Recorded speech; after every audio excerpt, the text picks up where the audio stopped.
Okay, we're here. Good morning, everybody from around the world. How you doing today? It's your buddy Uncle Bruce. Welcome to my Stock Markets with Bruce channel, where we try to disseminate in plain English what the heck is going on, and we try to find ways to make money in this market. And if you're an option writer, oh boy, it's good times. It's just really good times to be an option writer. Let the gamblers out there hope for the mother of all short squeezes, the mother of all runs to the stratospheric heights that markets have never seen before. Take their money. They're just handing it over, and you've got to take their money. Crazy not to take the money. Wow. We were really positive this morning about an hour and a half ago, 2 hours ago. When I got up 2.5 hours ago, I got up 2.5 hours ago. We were up really nicely on the Dow, the S&P, and the NASDAQ. It looked great. But then as the morning went on, it got weaker and weaker. And I thought, oh, this is a dead cat bounce. And now we're negative. We're still an hour away from opening, and we're negative all over the place. We're negative 21 on the Dow, 12 on S&P, 61 negative on NASDAQ. And this is on top of the almost 1,000 points we lost on Friday. There is no recovery yet showing anywhere from Friday's losses. They're just coming in further. And the reason is simple. The news coming out of various economies is just downright terrible. There are everything that can go wrong with economies is beginning to fall into place. Too many dominoes falling over without even being pushed all that much. And China this morning is our big story. Economically, China is the big story. And you guys are ahead of the curve here now by a month or two at least, because this is what we've been talking about here for quite a while. The China slowdown is now a thing. There's actually a I don't know if it's a meme phrase, but there's a phrase out there called the China slowdown. And this is no longer, if it's a surprise to anybody, well, then, you just haven't been paying attention. But it's really taking hold. The China slowdown is now really being bought into by more and more economists and prognosticators and, others. Some of the stats coming out of China, not good. Here's just a smattering. I'll give you a little smattering of info. I wrote this down this morning. Cement production. Just, this isn't high tech, right? Cement. All right. What do you need to make cement, right? Not a very high tech thing. Any country makes its own cement. I mean, really, cement is cement, more or less. Cement production in China is down 40%, 40%. Now, you think about that when it comes to the real estate of China, the infrastructure of China, the maintenance of China's infrastructure, let alone the expansion of it. Cement production down 40% for the country. That is as basic a number as I can give you to tell you whether or not an economy is expanding or contracting. Just start with that, all right? Because from that, everything else comes out from there. That's unreal. Smartphone shipments of smartphones down 18% in the last quarter. Hello, Apple. Hello, Samsung. Hello, Ericsson. Hello, whoever these companies are. I honestly don't know the brand names of all the cell phone makers. I guess Huawei or whatever. 18% lower shipments of smartphones. This is only the tip of it's going to get worse. This 18% it's going to get worse than that. Excavator sales. Who thinks about excavators? I mean, really, excavator sales are down 61% in China. That's what moves dirt. Okay, that moves earth to then pour concrete onto foundations and stuff. 61% drop in excavator sales. That means concrete will continue to drop in production because it's not needed. It's not that they can't make the cement. They can't make the cement. There's no demand for it. And so down go the numbers. Other info, Ford Motor, their sales in China are down 19% in the last quarter. They're not bragging about that out of Detroit, by the way. They are burying this info. They really don't want to talk about it. They want to talk to us about their new F-150 truck that's going to be electric. Ford sales down 19% in China. Oops. Texas Instruments has cut the revenue forecast in China. That was done a few days ago. Those shares are going to go below 170 here. Youth unemployment in China. This is an indicator that the Communist Party really takes a close look at, because the youth of the world are the most active people. They're the quickest to react to bad news. They don't fear authority as much because they haven't had authority crush their hopes, dreams, and desires yet. Youth unemployment is at 16%. The unemployment rate among youth in China is at 16%. That's not good. That is a bad thing.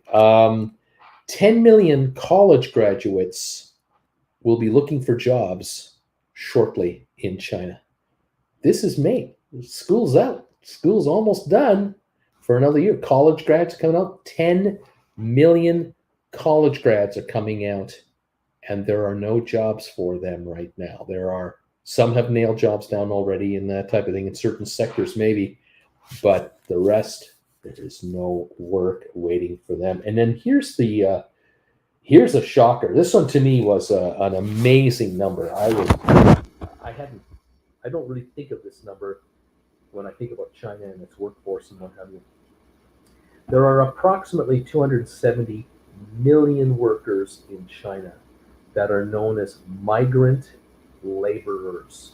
So they go from their hometown in the country, provinces, wherever, and then they migrate to Shanghai or to cities around major metropolitan areas. They go to factories all over China and work, living in factory housing, they're fed and they're housed and everything. It's all part of the employment contract. Migrant workers, 270 million of them, take the trains and fly in airplanes. They go home for the holidays and then they come back to work and they go home, and they send money home all the time. Migrant workers, these are basically laborers that are not management. They're not the top guys and girls that run these places. They're not the engineers. They're not the ones with the cars. These are the grunts. 270 million. 90 million of them, a third, have not returned to the cities where they're working since the Chinese New Year.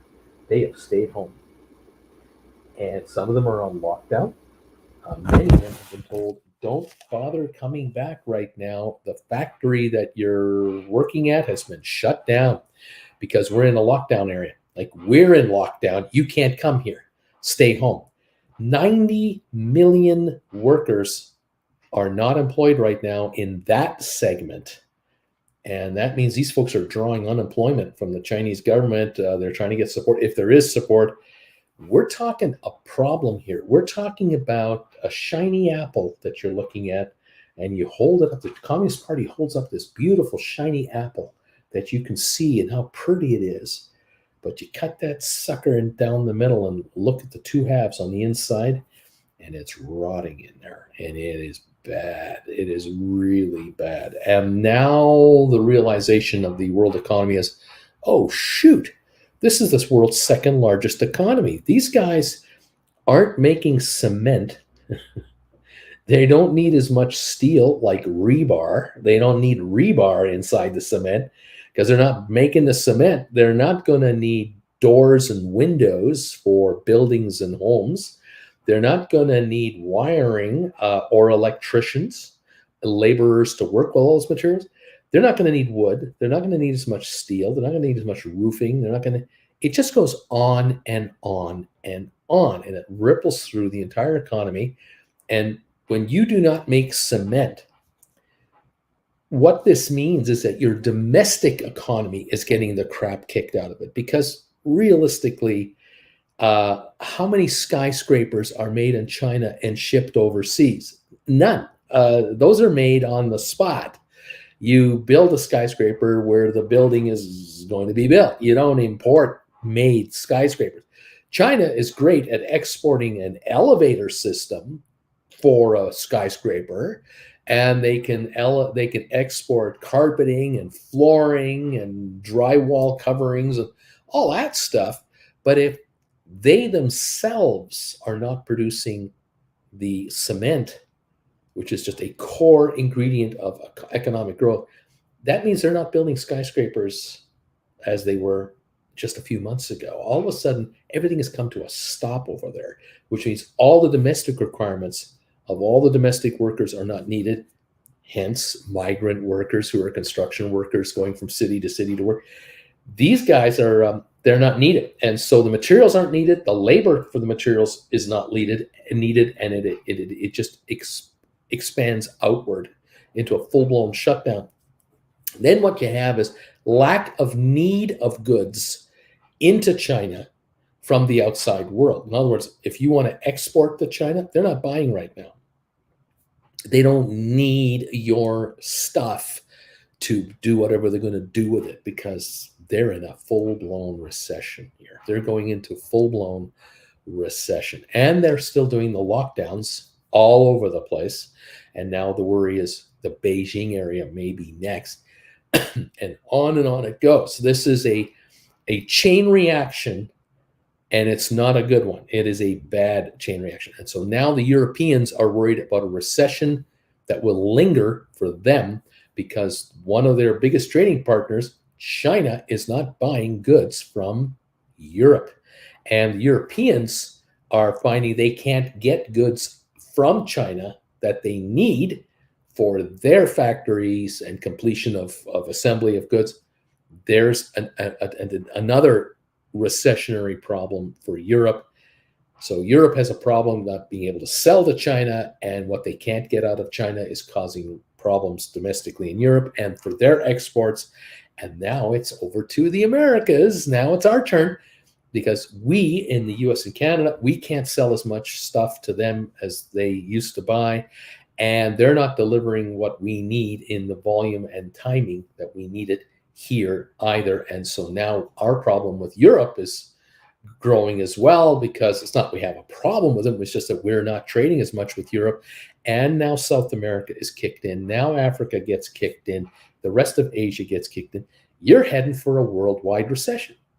And it's unavoidable if these major economic powers are not delivering the results.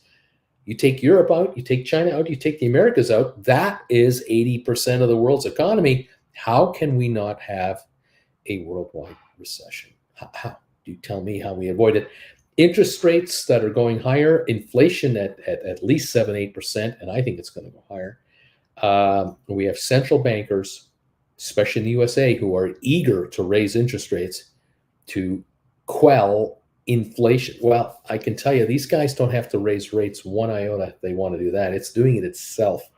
The slowdown in the economy is happening as we are speaking right here, right now. Now, are all Americans and Canadians and Brits and Europeans and suffering from a major problem? No, it's not across the board.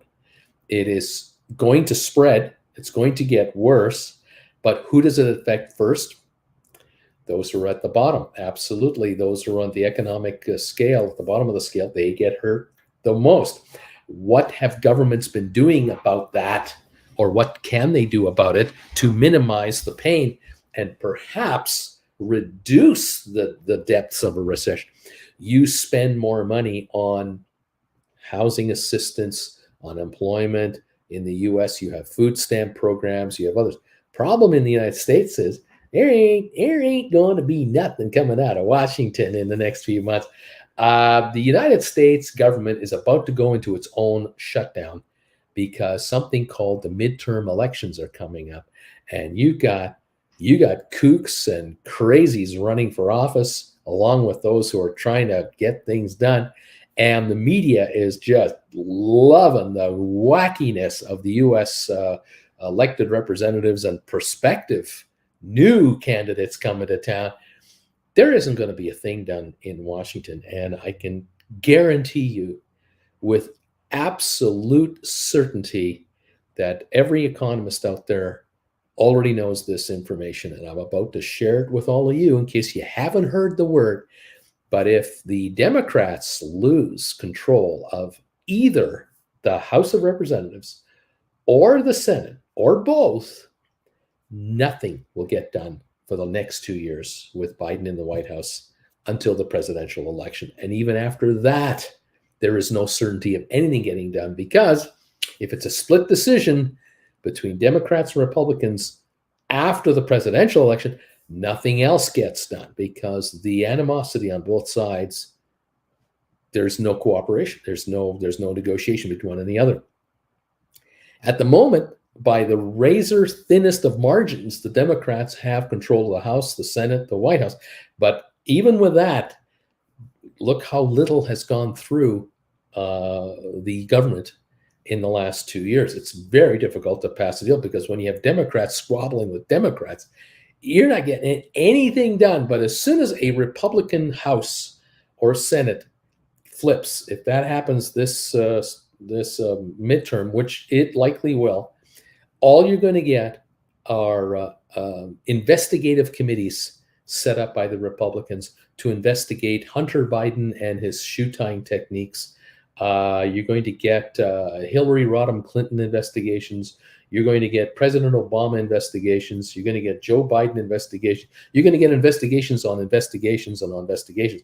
There will be nothing passed. There will be no cooperation between the House, the Senate, and the White House. It is totally dysfunctional, which guarantees Americans a full-blown economic recession.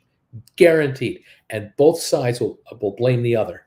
The Republicans will blame the Democrat in the White House. The White House Democrat will blame the House or Senate or both for not getting stuff done. And neither side will back off, because that's a sign of weakness. We can't have that, mind you. And the electorate is just throwing their hands up in the air going, why can't we get stuff done? And there's the dilemma. So for the rest of the world, the Western world, all G20 countries other than America, will all be looking at the U.S. going, why can't they get their act together and lead the world in an economic recovery? Because we're in a recession here. We got a war going on in Ukraine. Putin is going, division is right up there. I divide and conquer. That's his philosophy. Divide and conquer. Divide and conquer. China, same thing. Divide and conquer. The Chinese economy will go into a recession, but the Chinese government has got ammo in the form of stimulus that they can pull out whenever they need it to literally find 20 million jobs for people like that. Let's just build some more railways. Let's build some more infrastructure. We'll build highways. We'll build cities that will be inhabited the next 10 years, and we'll just pay for it. We'll just do it. It is manufactured economic growth, and they'll just continue to do that. They can afford to do it. Scary as it sounds. The rest of us, we're going to be shaking our heads going, wow, what do I do with my money? Bruce, what should I do? How should I do it? The good news, again, if you're not working for anybody, you're self-employed, or you're watching me and you're trading options, writing call options and living off of depreciation of these contracts, you got the best of the world coming your way. Corporate America is making money, but they're not making more money. And the problem with the stock markets is they want growth all the time. Stock markets need growth over the last quarter, over the year before quarter, and so on. And it's not going to get it. And so this is a topping out of indexes, or a slight depreciation of indexes, where they'll be at 85% of their all-time highs, but they won't be at all-time highs. And that's where option writers just score as everyone is gambling on the breakout. When are we gonna grow again? And people don't want to hear that it could be a year, but it could be 3 years because of the next election, for presidential election. And again, if it's a split decision 2 years from now, 2+ years from now, then it's 4 more years of quagmire. Then it's a 6-year recession. And no American wants to hear this. None want to hear it, but it's the reality. And the outside world knows it.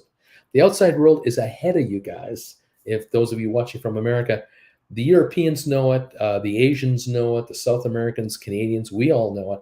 We know that you guys are possibly heading for a 6-year minimum recession or political quagmire that guarantees nothing incredible is going to happen. And this is opportunities lost for a generation of investors, workers, you name it. And it just means more finger pointing and more hate as opposed to let's get our act together and make this work. Bad news for the climate because emission standards are going to be left on the table. No incentives from governments to improve any of that because again it's one person accusing the other person of not being American enough or being loyal enough to their country. Nothing gets done. It's a civil war without bullets, although more bullets are showing up in these disputes. Unfortunately, it's not good. It's just not good. The odd thing is the best thing that can happen to the USA is if it voted for one party and one party only to get a supermajority. If they did it with the Democrats, which I don't see it happening, but if it happened, then the Democrats could really ramp up programs like Medicare or Medicaid down to age 50. That would give every American 50 and older full-blown medical. You could put in a prescription program for drug costs. All citizens of the U.S. now would be protected against gouging pharmaceutical costs. Yeah, the pharmaceutical companies will be very upset. They'll put up all their lobbyists to try and stop it, but that could go through. Those two right there would probably put America into a boom economy because the amount of capital that is now being spent after tax and pre-tax by Americans and corporate America into its own healthcare system is so onerous that this would free up trillions of dollars over the next 10 years that wouldn't have to go into these incredible premiums that are being paid, where these incredible profits by these HMOs and these others are made, which are publicly traded companies with private jets for all senior executives. That area would be decimated. They would be brought down to earth. But that capital would then spread out to the rest of the U.S. economy, the other 90% of the U.S. economy or 80% that is underfunded right now. And that would put to work millions of more people, creating a bigger job shortage than is going on now. But if the Democrats actually became the dominant party, they could put together an immigration program which would address the needs of America's workforce, opening up the doors for highly qualified green card holders that would pay the highest income tax brackets of taxation, because we're talking about software creators, engineers, you name it. There's still a wait list of people who would like to come into the USA if only they could legally do so.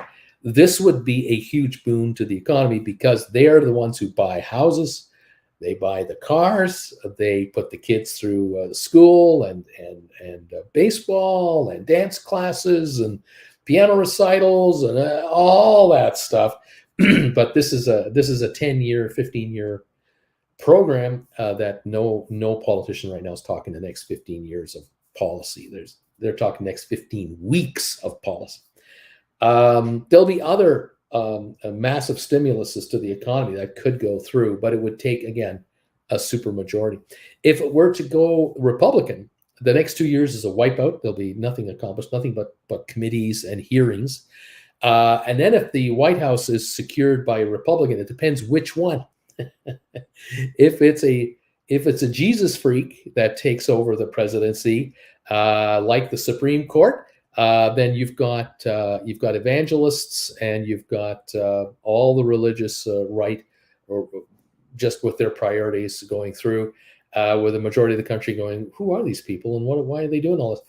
Because there's no separation between church and state. All of a sudden, that you have almost the equivalent of a pastor's patsy in the White House running through everything that the religious right would really like to have go through. And that's what's happened at the Supreme Court. Let's face it, every decision right now is pure religious, dominated for evangelists and other faiths. It's what it is. I'm the outside looking in. That's what I see. And every case I hear coming up, more and more cases coming up to the Supreme Court, are all religious objections, religious objections about this or that or this or that, which has no, it should have no legal bearing at all. But again, you guys have your own opinion on it. It just quagmires everything. If a Republican who takes over the White House, that is an actual a negotiating type, that would be something. But I don't see one. I don't know of a Republican that is of that ilk. Trump running again, I don't know if that's possible. Don't even know if the Republicans can get together really when it becomes, because if the polls are showing that the White House is going to shift to the Republican, and if the polls are showing that they're getting the Senate and they're getting the Congress, they're going to dump Trump quick because they don't need him anymore. Now they've already got the momentum. They're going to get power.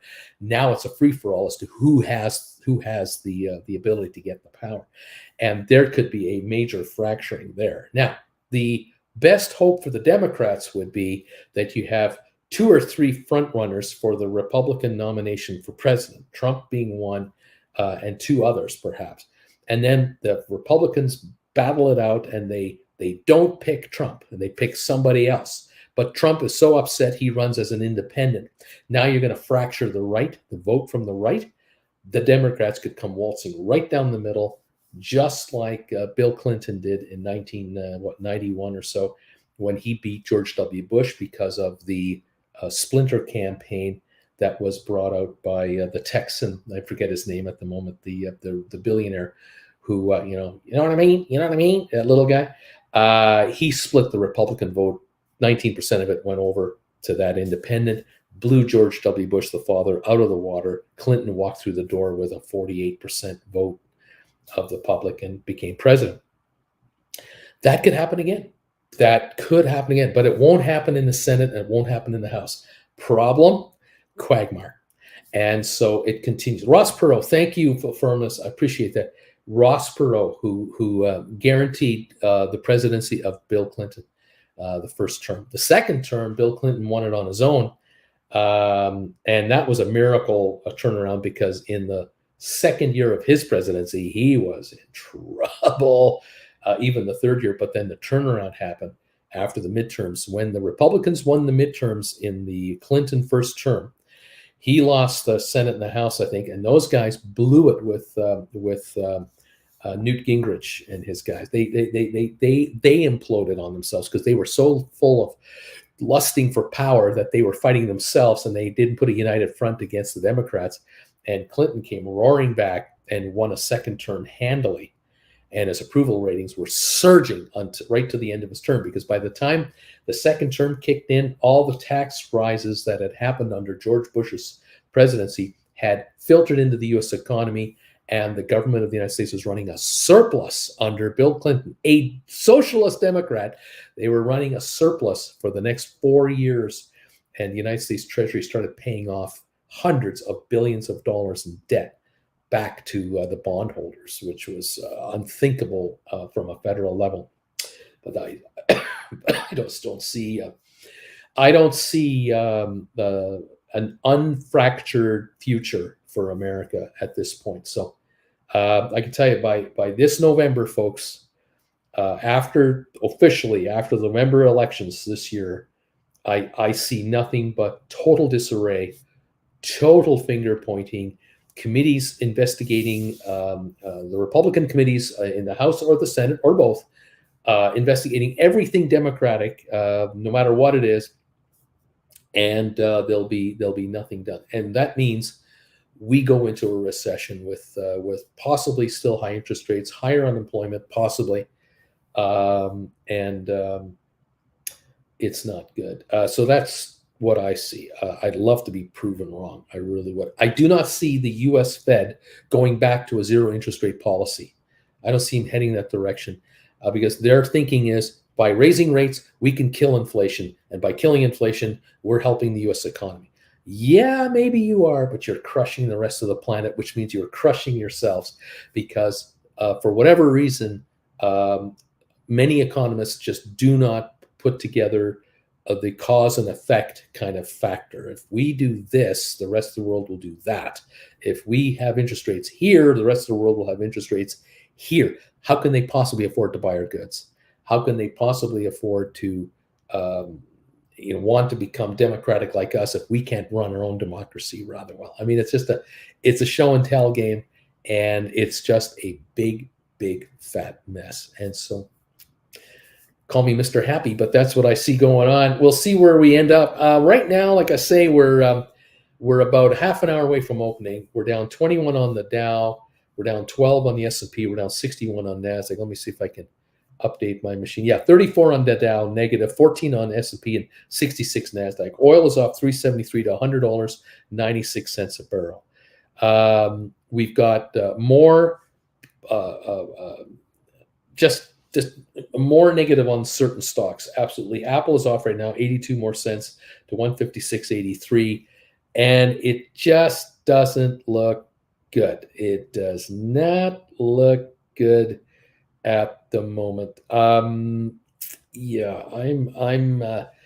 convinced that Apple's numbers are going to stumble because of the China problem, the China slowdown. And there's nothing Apple can do about it, because you cannot create a factory in Indonesia to replace Foxconn in China in a quarter.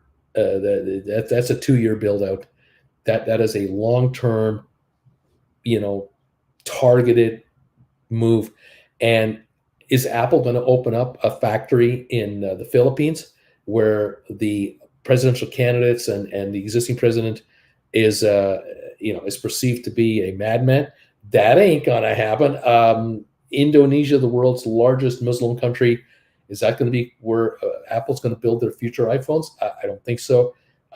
Malaysia, democracy kind of ish, sort of nice people, friendly to business. Yeah, maybe. Singapore can't handle it. I can't see Singapore. Trying the laborers, the cost of living in Singapore is impossible. So no. You need a country. Like Apple needs a place where they can make iPhones and MacBook Pros, where they have the skilled labor, they have the parts, reliability of parts and service, parts and components, and assembly that can be done, and on-time delivery. China is your country. China has perfected. It used to be Japan. It would have been Japan in the 60s. It would have been Taiwan, and then South Korea later on. Now it's China, because you can still produce an iPhone like this for like $50, and you can sell it to Americans for $1,000. That's why Apple keeps making these in China, despite what China does with the money that they make, despite the repression, the genocide, the freedom of the press, and freedom of thought, and everything else. Those goons over there have got it locked up, and they've got problems. Yes, they do. And now they got economic problems. Oh, do they ever?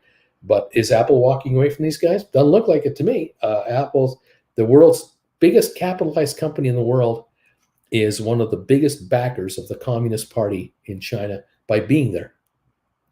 And how can you dispute that? You can't. They're there. Elon Musk is there with a mega factory, billions of dollars of his wealth. Was it 20% of his wealth, 30%? He's helping the Chinese Communist Party be a stronger party by putting a plant in Shanghai. But it's called business. It's not personal. It's business. And there's the business part of the world, and then there's the moral outrage part of the world. And there are times where business looks the other way all the time. And that's why people are buying Russian oil. India right now is happy to buy Russia oil at $35 a barrel off, on sale. Country of 1.1 billion people. You got Modi over there who's going, I'm going to buy Russian oil all I can get, because it gives my country an advantage over other countries. If I can spend 1/3 less for energy than other countries pay, that makes us a stronger country, and makes my population, makes it easier for me to support my 500 billion poor people, whatever that number is. It's insanity. There you go.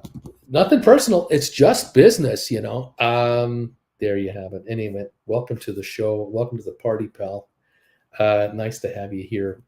Again, do not fear the upside of the market. We're not going anywhere. We really aren't. I was hoping, not hoping, I was kind of guessing that we might get a dead cat bounce today. And it's still possible we will. Right now we're only down 5 points on the Dow. We could have a dead cat bounce for half the day today. We could have a dead cat bounce for today and half the day tomorrow. We'd have like an up day today with a nice upstart tomorrow to try to recover some of this 1,000 point loss we had on Friday. But then we'll give it all back and more. We'll see how all that wants to play itself out. Is the Dow right now? It's down 15, but not down 150. But it's also not up 150. So this down 17 is a market going, gee, I wonder how bad this is going to get. But if you read between the lines and see all of the fissures that are exploding out right now in the economy and the world at large, it's a mess. I read a story this weekend I thought you might find interesting. Story goes that reports are coming out of Ukraine and being verified by others, news agencies and so on, that apparently once, as the Russians have been taking over more of the Ukraine territory, the typical story is they take over a village and then a town, and then they try to take over a city, and all of a sudden stuff starts to disappear, like the one dealer. It was a John Deere franchise in Ukraine. The John Deere franchisee in this city in Ukraine, who sells combines and tractors and harvesters and seeding machines and all the farming equipment you need, all the John Deere stuff. It's gone. It's all gone. Apparently, the Russian troops, once they take over the town and they settle in, then the looting begins. And under orders from Moscow, they're taking these $250,000 harvesters and combines off of these lots, putting them onto the beds, onto trucks or onto trains, and then they leave the country and they head towards the east. But here's the problem. The franchise owner, when he left, when he abandoned town, what did he take with him? He took the keys. He took the keys to all the harvesters and combines, and he has all the tracking stuff on this stuff. These Russians can't get the harvesters to start. They don't know how to start them. And they've ended up in Chechnya. Apparently, a bunch of these units have ended up in Chechnya. They're not in Moscow or Russia at all. They're in the state of Chechnya, which Russia's also completely destroyed and is trying to rebuild. So the Russians were thinking, well, this is great. We're going to grab all these millions of dollars of all this farm equipment from dozens and dozens of distribution centers. We're going to grab all the tractors and all the harvesters, and we're going to take them to our republics where we'll get wheat grown in Chechnya and we'll get wheat grown in wherever and whatever.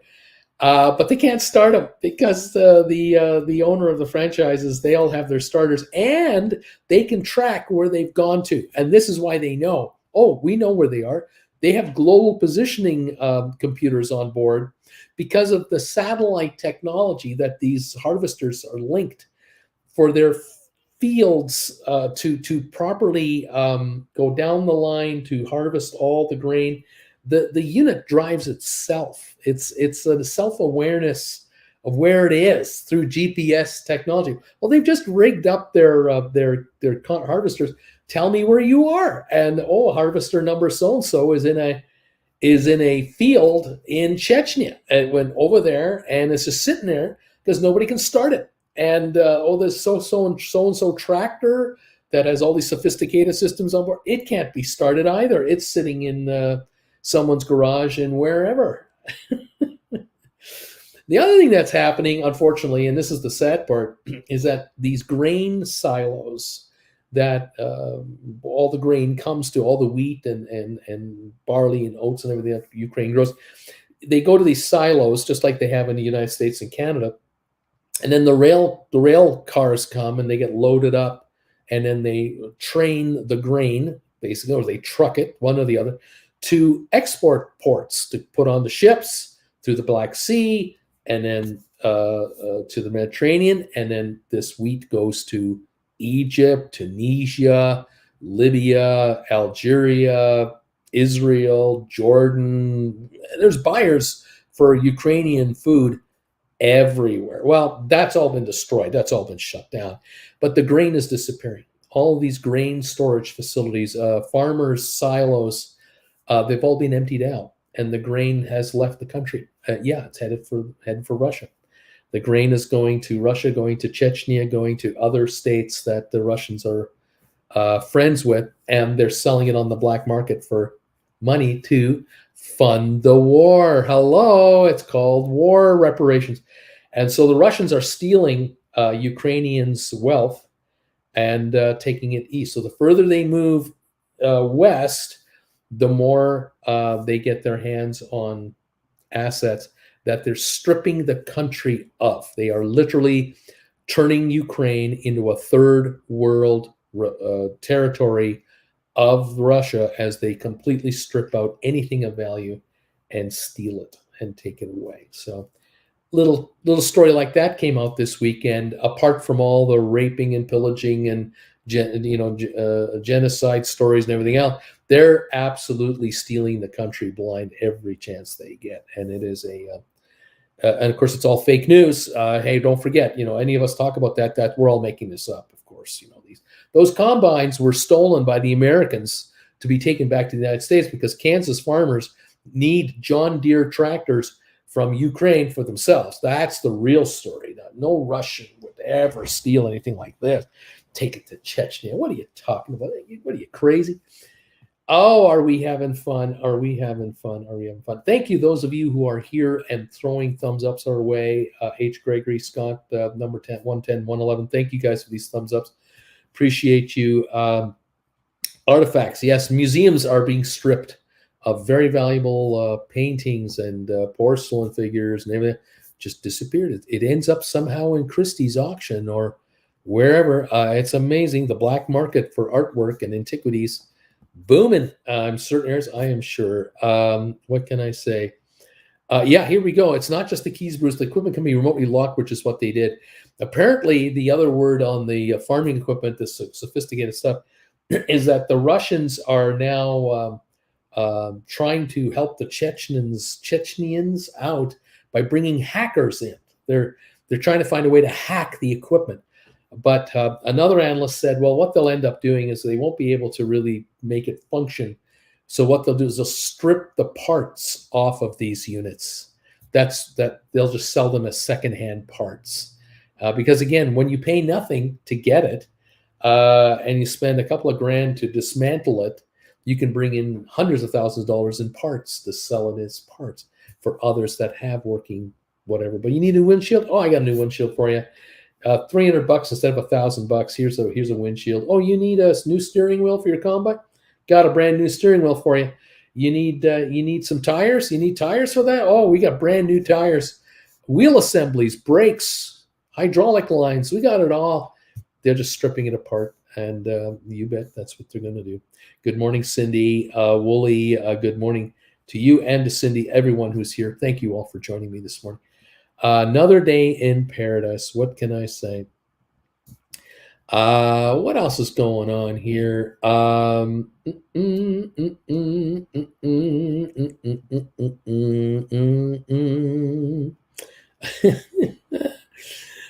my gosh. Never ending. I know here in Canada, by the way, I was talking earlier about immigration and stuff. Here in Canada, this is so opposite of what happens in the United States. It's really incredible. When we're just, across this 49th parallel, and we have a different take on it. Canada right now is bringing in gazillions of immigrants. I mean, just a ton. Canada has opened up for Ukrainians like crazy. Unlimited number of Ukrainians can come here. There's no cap. No cap. No 10,000, 100,000 cap. I think America has 100,000 they're going to allow in. Canada has no cap on Ukrainians. Now, Canada has a huge Ukrainian population already. Canada and the Ukrainians go back a long way. And so there are already communities across Canada with a strong Ukrainian infrastructure, the whole social everything. And so to bring Ukrainians into Canada is actually not that difficult once they can assimilate very quickly, and they can be made to feel comfortable very, very quickly in Canada. But Canada has also brought in tens of thousands of Syrians who've been displaced in these third world camps in Turkey and elsewhere, and still is doing that, and with the support of the Canadian public, because these Syrians are coming in, these families, they're tight-knit groups. They support each other. The kids are absolutely in school. There is no question they have to go to school because they're the next generation. The first generation to really succeed economically will be the children of the immigrants. And so mom and dad are taking menial jobs, whatever they can get, no matter what, so the kids can stay in school and get the degrees.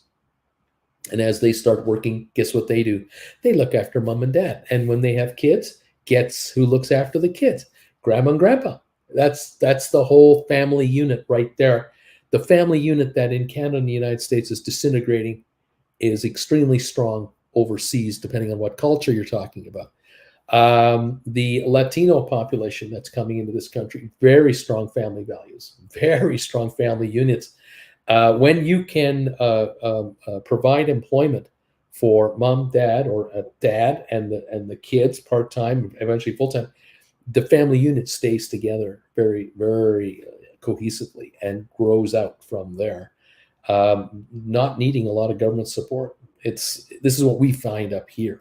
But in Canada, immigrants are given a chance to come in and assimilate and to do this. And Canada realized it many years ago, back when, after the Second World War, when Canada and the USA allowed immigrants in from Europe, refugees and displaced people from Poland and other countries throughout Europe. Eventually, Germans were allowed in here because Germany was starving, and even Russians, of course, came in, and so on. And European Americans, European Canadians have done incredibly well since the 50s and the 60s with their children, and now their grandchildren, and now the great-grandchildren. I mean, on and on it goes.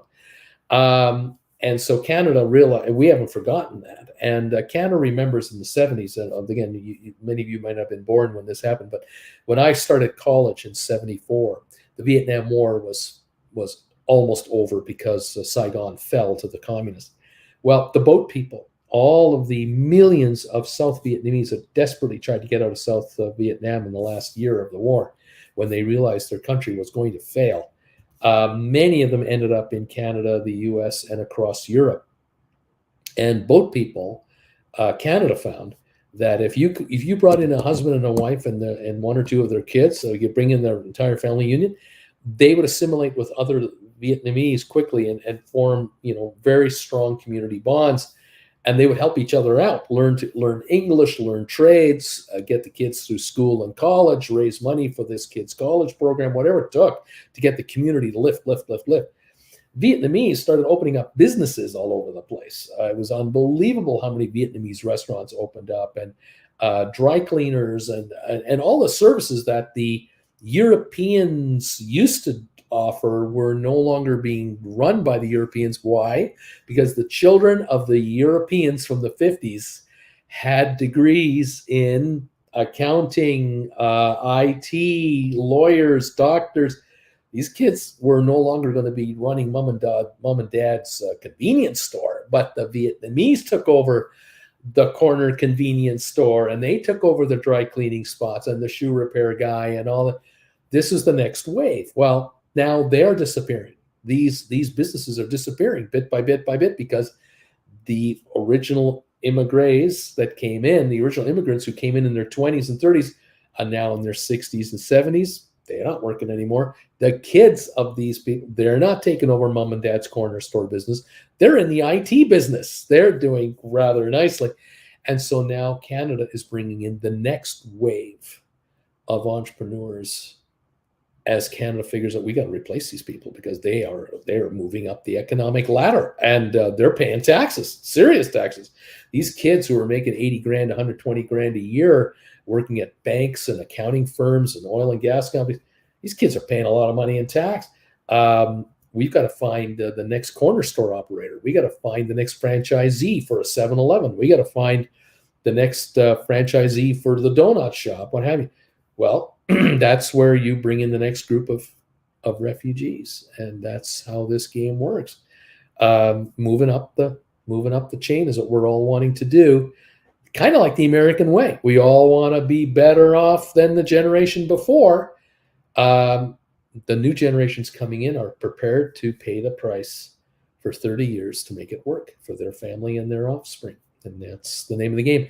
And this is the difference right now between the mentality of a lot of American politicians and a lot of the Canadian immigration and politicians and the Canadian public. The Liberal Party up here keeps getting reelected, even though it's a minority government, simply because one of the main reasons is because they are open to immigration into this country. And they are creating demand. The Liberal Party, by bringing in these immigrants, they're creating housing demand, creating demand for vehicles, demand for computers, demand for services. It's a growing economy. And Canada, with 36 million people, we could go to 40 million people, no problem at all. We got tons of room. We'll spread out 4 million more over the 10 provinces we have in our territories, 12.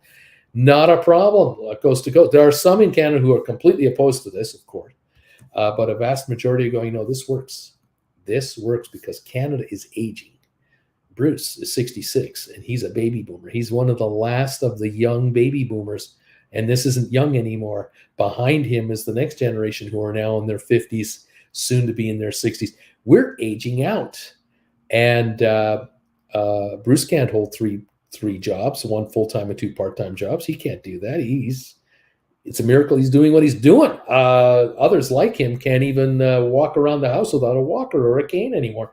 We're aging out. America is aging out. Japan is aging out. Britain, Germany, France, Italy. The countries with the strictest immigration standards are the ones that are in the biggest trouble. And Japan right now is one of them. Japan is absolutely in trouble.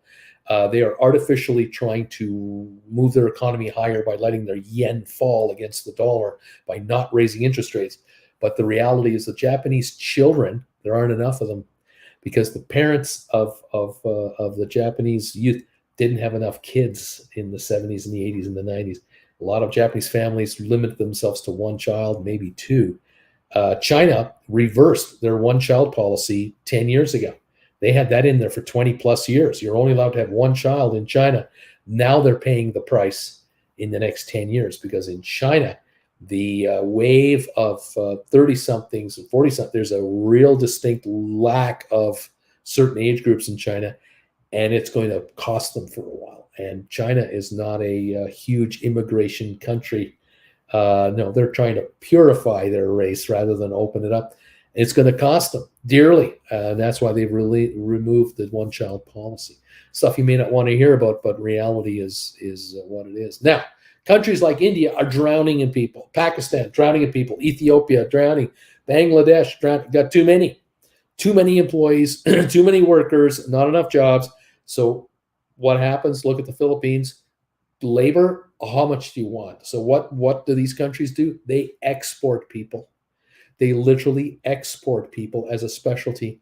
So if you go to Saudi Arabia, you go to the UAE, you go to Qatar, Bahrain, you want to find, you run a household with mom, dad, 3 kids in a 5,000 square foot complex. You've got 5 workers in there to help with everything, domestics. Where are they from? The third world. They're from India, Pakistan, the Philippines, exporting human talent, human labor to take care of wash the cars, cut the lawn, feed the kids, do the laundry, you name it, the grunt work. And this is quite common in the Mideast with the relative well-to-do. And there are many well-to-do over there employing millions of dirt cheap laborers.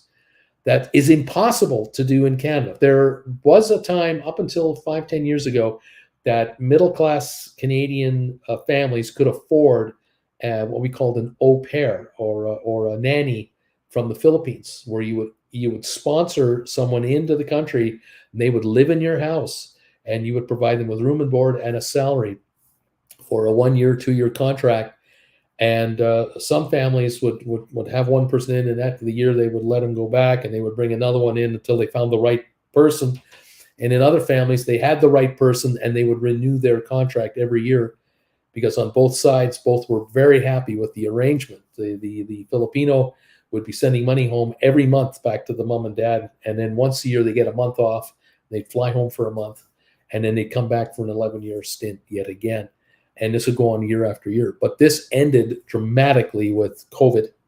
And even prior to COVID, it got very difficult because of the government really wanted to bring in permanent-based people rather than contract only.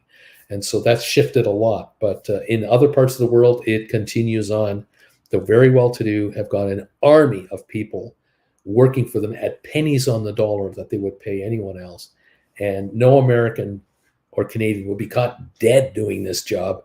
Are you kidding me? To be a domestic 6-day-a-week worker for maybe $1 an hour? Are you out of your mind? No one would want that. But there are those who would, and that's the world in which we live. Anyway, there you have it. Kids, I've talked enough about the third world and everything else out there. Let's try to make some money today in this market. A little bounce up in the market right now. We're up 91 on the Dow. We're up 3 points on the S&P. We're up 7 on NASDAQ. This is a dead cat bounce. The underpinning support for this market is not there. There could well be some short sellers from Friday who are covering for the first half hour of this morning. That might be it. I don't know if there's much upside here. I really don't know if there's much upside here. I tend to think that we could be heading lower, but it isn't guaranteed that it's instantaneous, that we're going to get an immediate drop off in the market this morning. I don't really see that. What I can see is we may have a first hour or two of a little possible bump here and there, but I don't think the volume will be there. And I don't think the follow-through will be there. And we could have the end of a dead cat bounce in a short period of time today. We might meander along and not go very low, not very high. Well, on the other hand, we may just continue the drop within an hour from now and drop another 500. I don't know. There's too much negative news out there, economic negative news, too many headwinds that we're dealing with right now. And we'll see. Oil down 336 is a sign right there. If oil is backing off and there's a war going on in Ukraine and oil is still backing off, and we know there's a seller, the world's second largest producer of oil in the world is offering their oil at 35% off, and oil is still dropping in price. Hello, that means there's a slowdown for demand. There is a lack of demand. Apparently, the U.S. production numbers are expected to rise as much as 2 million barrels a day in the next year and a half. It is ramping up. Too many producers in the U.S. are just too enamored right now, too really attracted by these prices, and they are ramping up production. And so slowly but surely, oil fields in the U.S. are being turned back on, and a whole bunch of oil is going to enter the markets in the next 2 years from the U.S. side to help alleviate shortages here and there. Same with natural gas. There's natural gas everywhere in Canada, the USA. The trick of it is to liquefy it, get it on the tankers, and send it to Europe. But that will be ramping up dramatically as well. That there's some booms, economic boom going on here and there, but it is isolated and it is few and far between. Okay, we're about to open for trading here, so we're going to see how all this works out. Hopefully, Larry is here to hit the bells for us. Thank you all so much for being here this morning. We'll find out how the markets want to participate here. Go, baby, go is what I say. Let's see what's going on. We're hearing good news on SoFi. Numbers of customers are surging again on SoFi. Makes sense.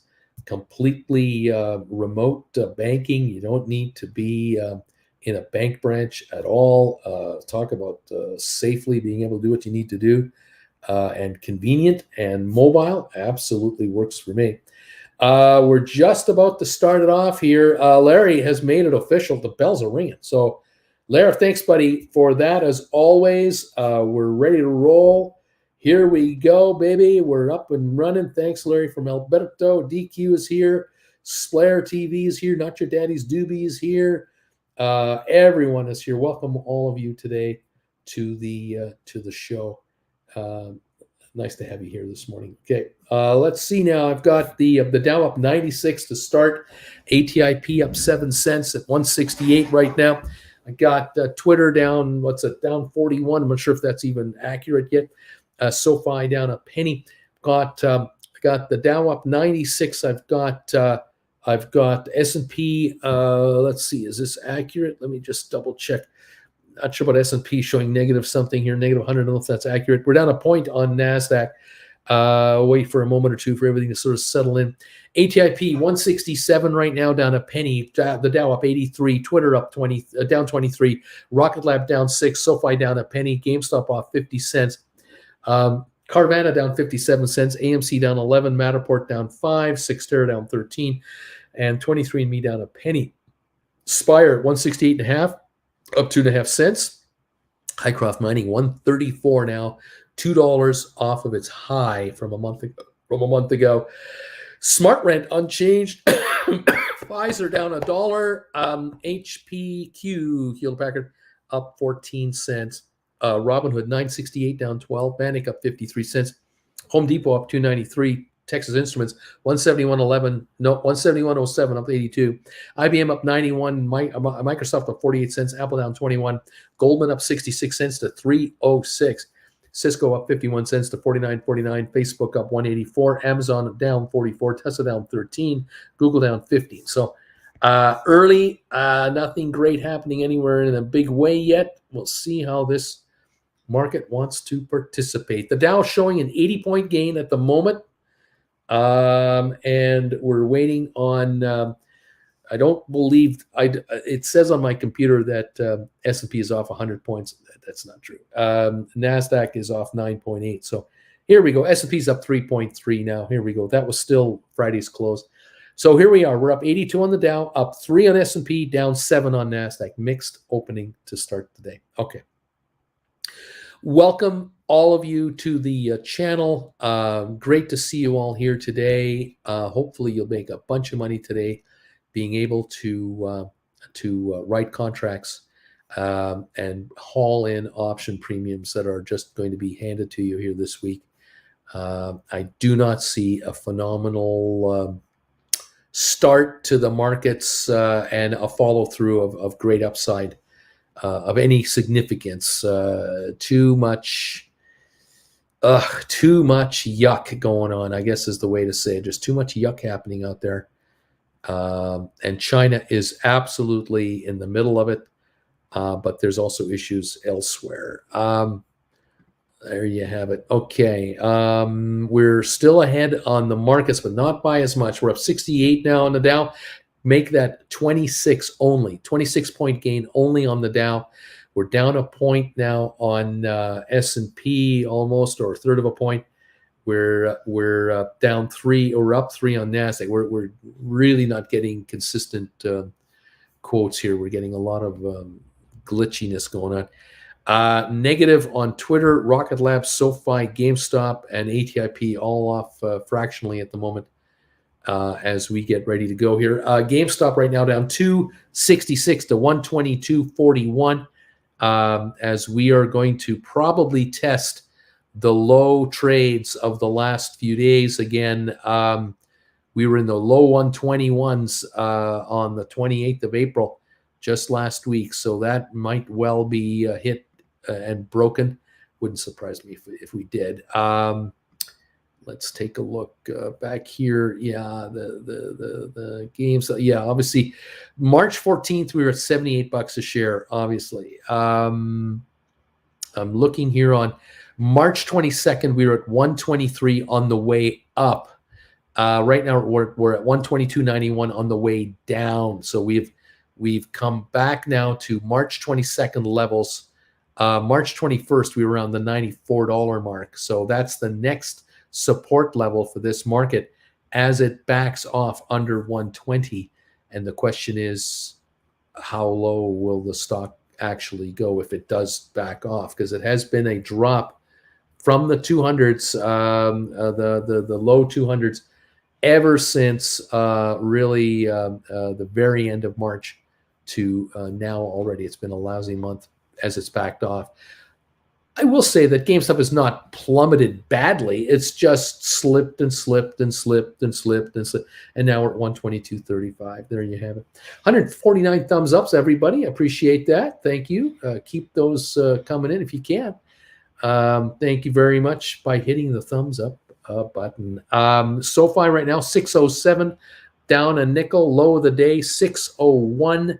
That is the low of all time. We touched it again today. We've traded 2.2 million on SoFi. Earnings come out in 8 days. Next week, Tuesday, SoFi speaks. And so where are we going to be at on this? I just think this is such a bargain down here. Anyone selling this if people are selling this because they think the company's failing, boy, are they missing the boat, because they're only 8 days away from the latest earnings, and they're going to be proven wrong again. But you can't stop a desperado from risking everything and being over leveraged and having to sell out. That's what it is. And so you take advantage of these guys, absolutely, by buying up their cheap paper. ATIP at 164 right now, down 4 cents. 18,000 volume, nothing much. We did reach 175 or so, 174 or something on Friday. Right now, a little pullback at the moment, but it had a bit of a run last week. We'll see if that wants to try again, another run later this week. We're down 130 on the Dow now. We're red as I thought we would be. We're down 20 on S&P, down 82 on NASDAQ. So the turnaround negative has hit almost immediately. Oil's still down $3.25 a barrel. Twitter's up 4 cents to 49.06. Rocket Lab is down 13. SoFi down 9 to 603. GameStop off 367, 121.40. Carvana down 238. Now under $56. AMC 14.88, down 43 cents. Matterport down 4 to 570. Cyxtera down 23 to 11.80. ME down 2.2 cents. Pardon me, only down 2.2 to 296.8 on 23andMe. This is 10 cents away from the all-time low of 286. That's where 23andMe is right now. Spire unchanged at 166. Hycroft down 7. Smart Rent down 14 cents, 472. Pfizer down $1.06 to 48.01. Hewlett Packard down just a dime. Robinhood down 20 to 960. And Vanek down 82 cents. Now it's gone red. Home Depot only up 49 cents. Texas Instruments only up 6 now to 170.31. That's about to go red. IBM up only 13 cents. Microsoft down 122. Apple down 158. Goldman down $3 to 302 as it continues to fall off. Cisco 49.20 up 22 cents. Facebook up 194. Amazon down 108 again to 23.77. Amazon in the last month, a month ago, was $3,367. It's now $2,382. That's almost a $1,000 drop in a month on Amazon. So don't think SPACs are the only stocks that go down. Even companies like Amazon can take a hit. Tesla down $15 from the 1,200 neighborhood not too long ago, $8.55 a share. There's at least another 100 of down dip coming here. Google at $22.79, down $19. A month ago, Google was $28.79, almost $2,900. It's now $22.79, almost a $700 drop per share on Google. Bed Bath Beyond down 53, BlackBerry down 4, Royal Caribbean 77.39, down 34 cents. Target is up 65 cents. JP Morgan down 88 cents. Costco down 92 cents to 5.30. Costco's 52-week high, $612. That was hit around just short, almost April 7th. We almost hit the all-time high, and we've now backed off from 612 to 530 in the span of 3 weeks. So there's $80 a share on Costco, just to give you an idea of how deep the cuts have been. Walmart is holding at 153, up 4 cents. Nvidia up 171 right now. Disney at 111, 57, down 6 cents. Story out of Florida is that a number of CEOs of other companies are closely monitoring what's happening in Florida. What did I tell you?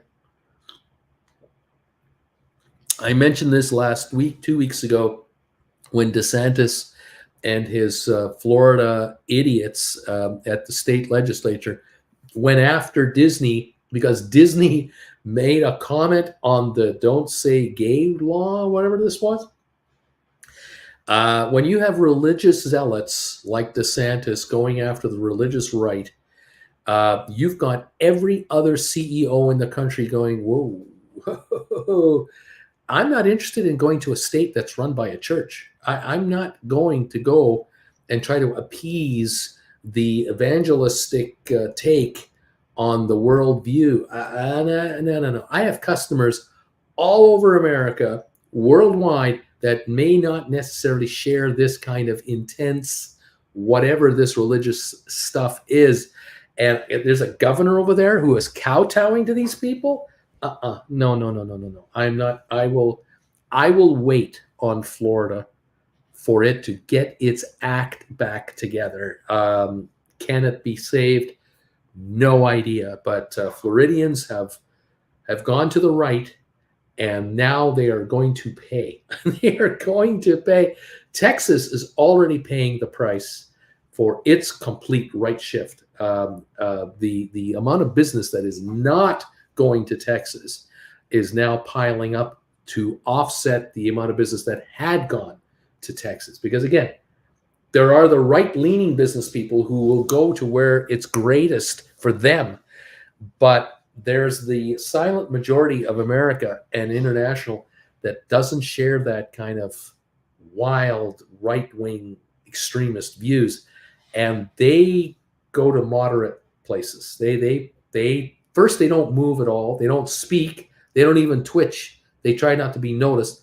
But then when they do want to expand or grow their business or whatever, they'll go where the pickings are a little less extreme. And Florida and Texas are going to pay a serious price for this very far to the right move. But hey, don't try and tell a Floridian that. Don't try and tell a Texan that. If they're into their governor's butt as far as it'll go, they can't see the outside world. And so it's all good in here. It's all good for us. Well, congratulations if you're a regional player and you're happy in your region, you're not going to change your ways. I get it. We're that way in Canada too. But the outside world is going, these rules, these laws these guys are passing. What is this crap? Talk about saying one thing about government being too much involved and then doing the opposite where government is really involved in your personal life.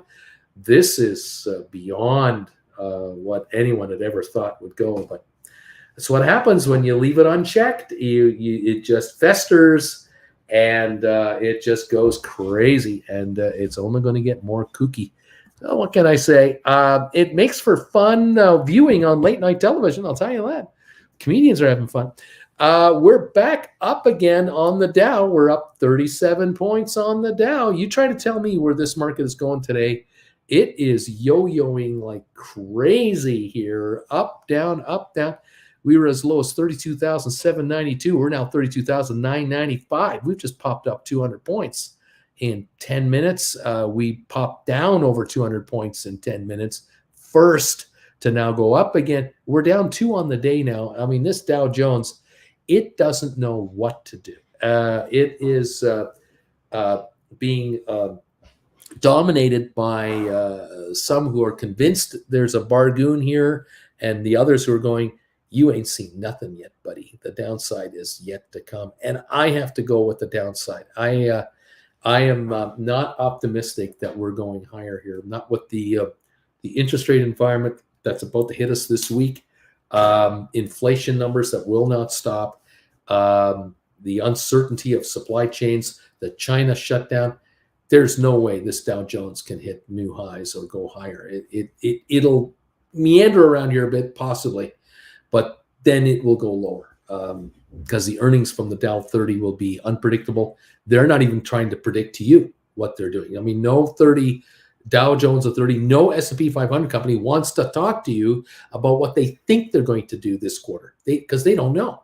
They're like, we're not sure. We have all this uncertainty. They used to call it the COVID thing. Because of COVID, we can't comment on our earnings potential. Now it's supply chain issues. So in other words, China, Ukraine, they're not even going to attempt. Look at the Dow now, down 82. So down again we go. Down 8 on S&P, up 8 on NASDAQ, and that is fragile at best. Okay. Oh my gosh. Let's see what happens. What else is going on? What else is going on? What else is going on? I got another 1,000 sulfite. 602 says Alberto. Well done. Well done. Well done. My average is now down to 682. Right on. Kenneth hit 599. People want to know. It's 619 right now, up 7 cents.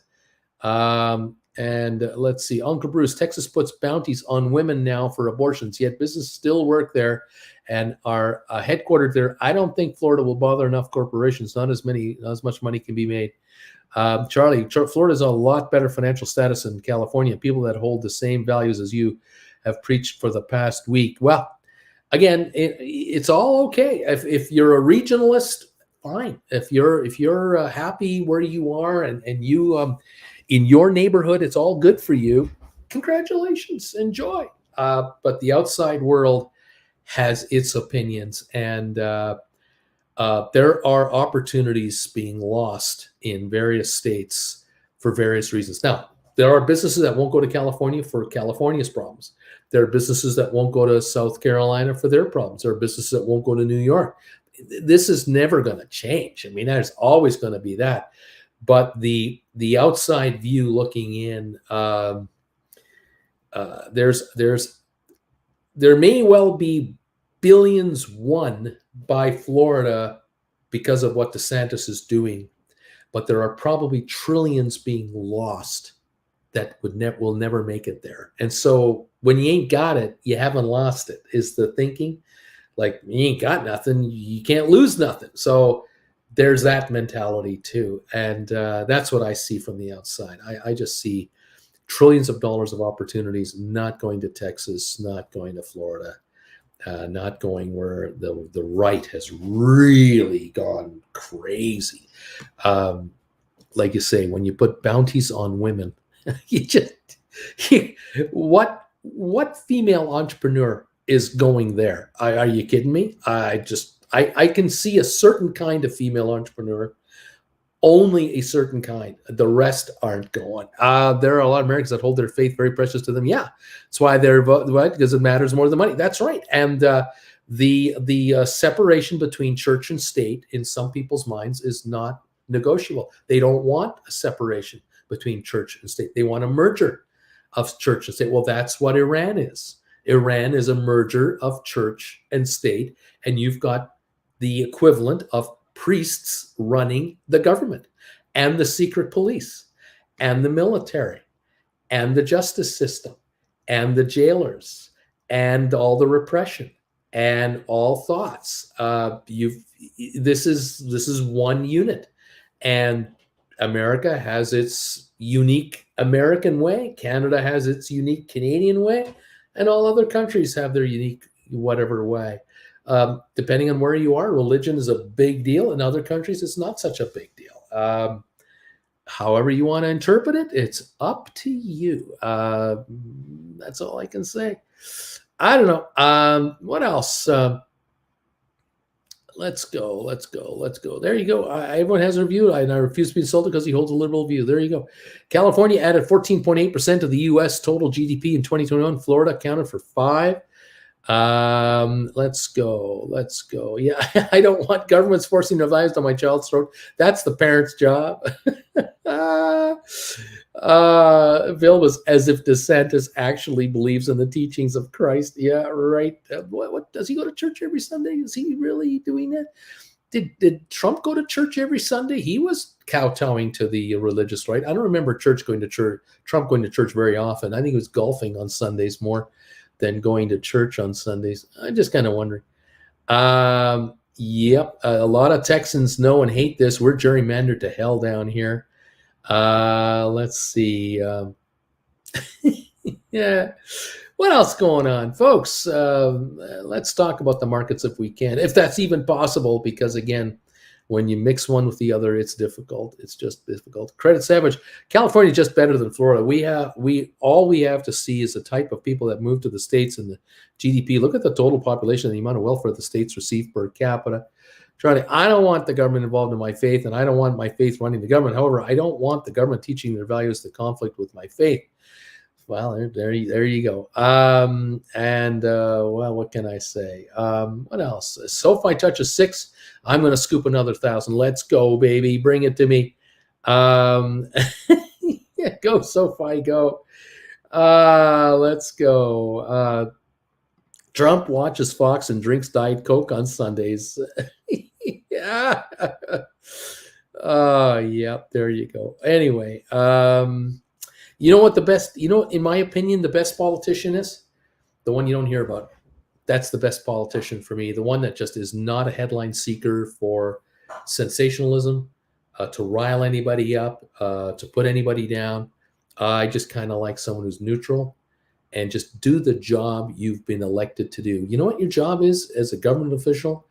Keep the potholes off my streets, keep the streets clean, make sure the sewer system works, make sure the grid is up and running, make sure the laws are fair to everybody.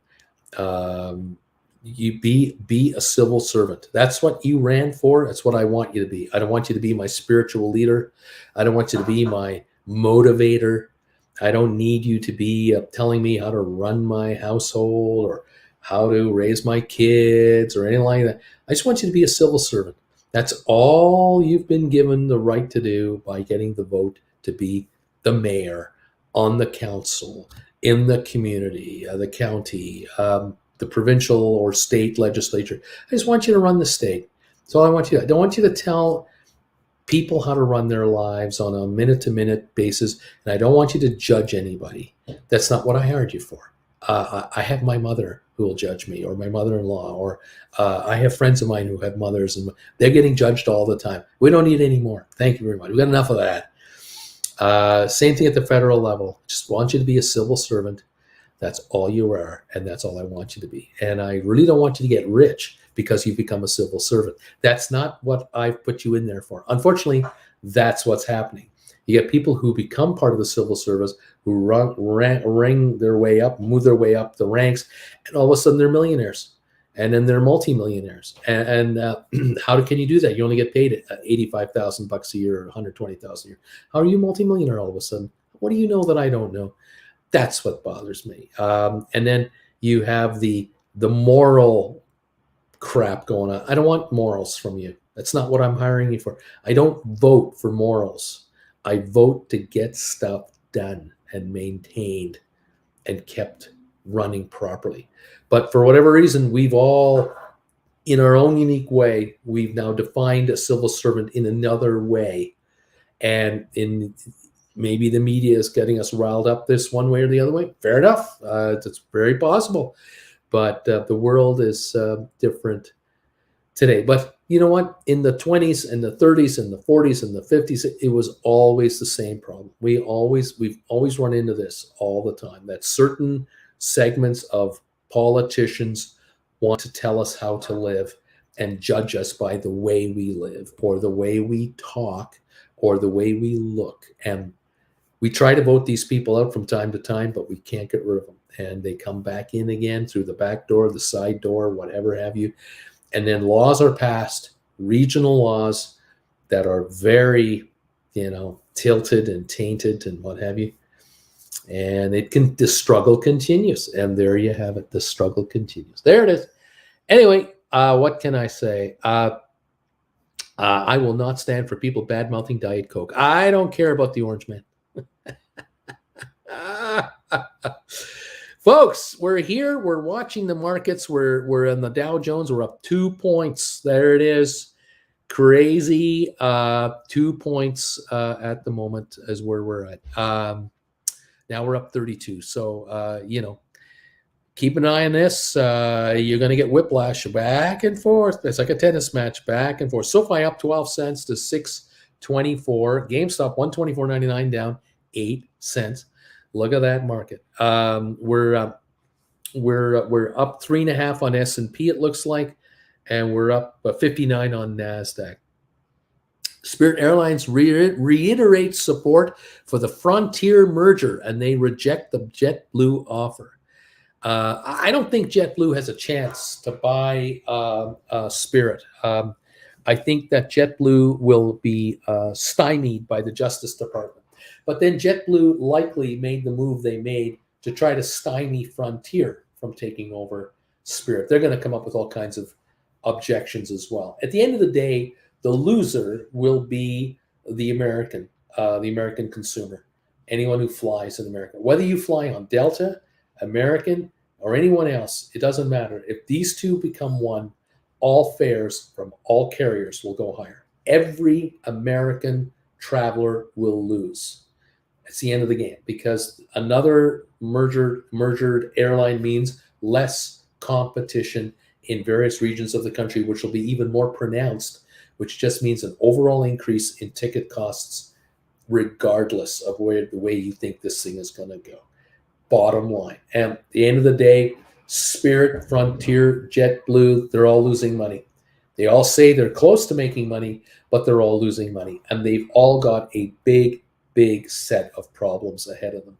Higher fuel costs are kicking into the system now, higher interest rates to fund plane acquisitions, higher inflation for costs across every level, and an aging fleet. And the American fleet of aircraft is much older than any other countries in the world. And this is a problem at the end of the day for safety and reliability of service. And planes aren't going to fall out of the sky. It's just they're not going to be able to take off on time because of maintenance issues. The maintenance schedules of American Airlines is very high. It's a very good standard.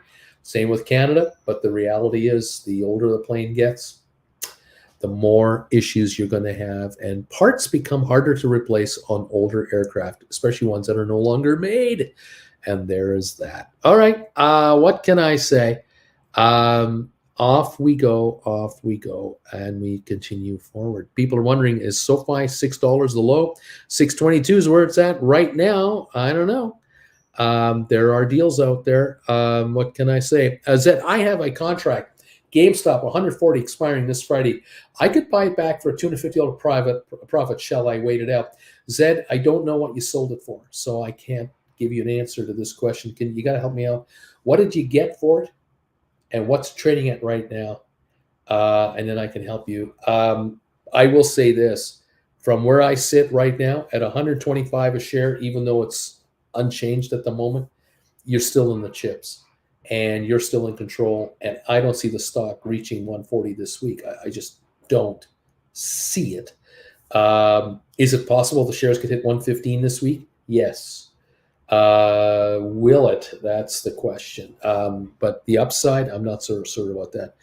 I know much more patriotic views on the things like that, so it's still okay, I guess. God, aircraft parts made in China, they take a couple of months to get to the U.S. Lots of flights will be canceled this summer.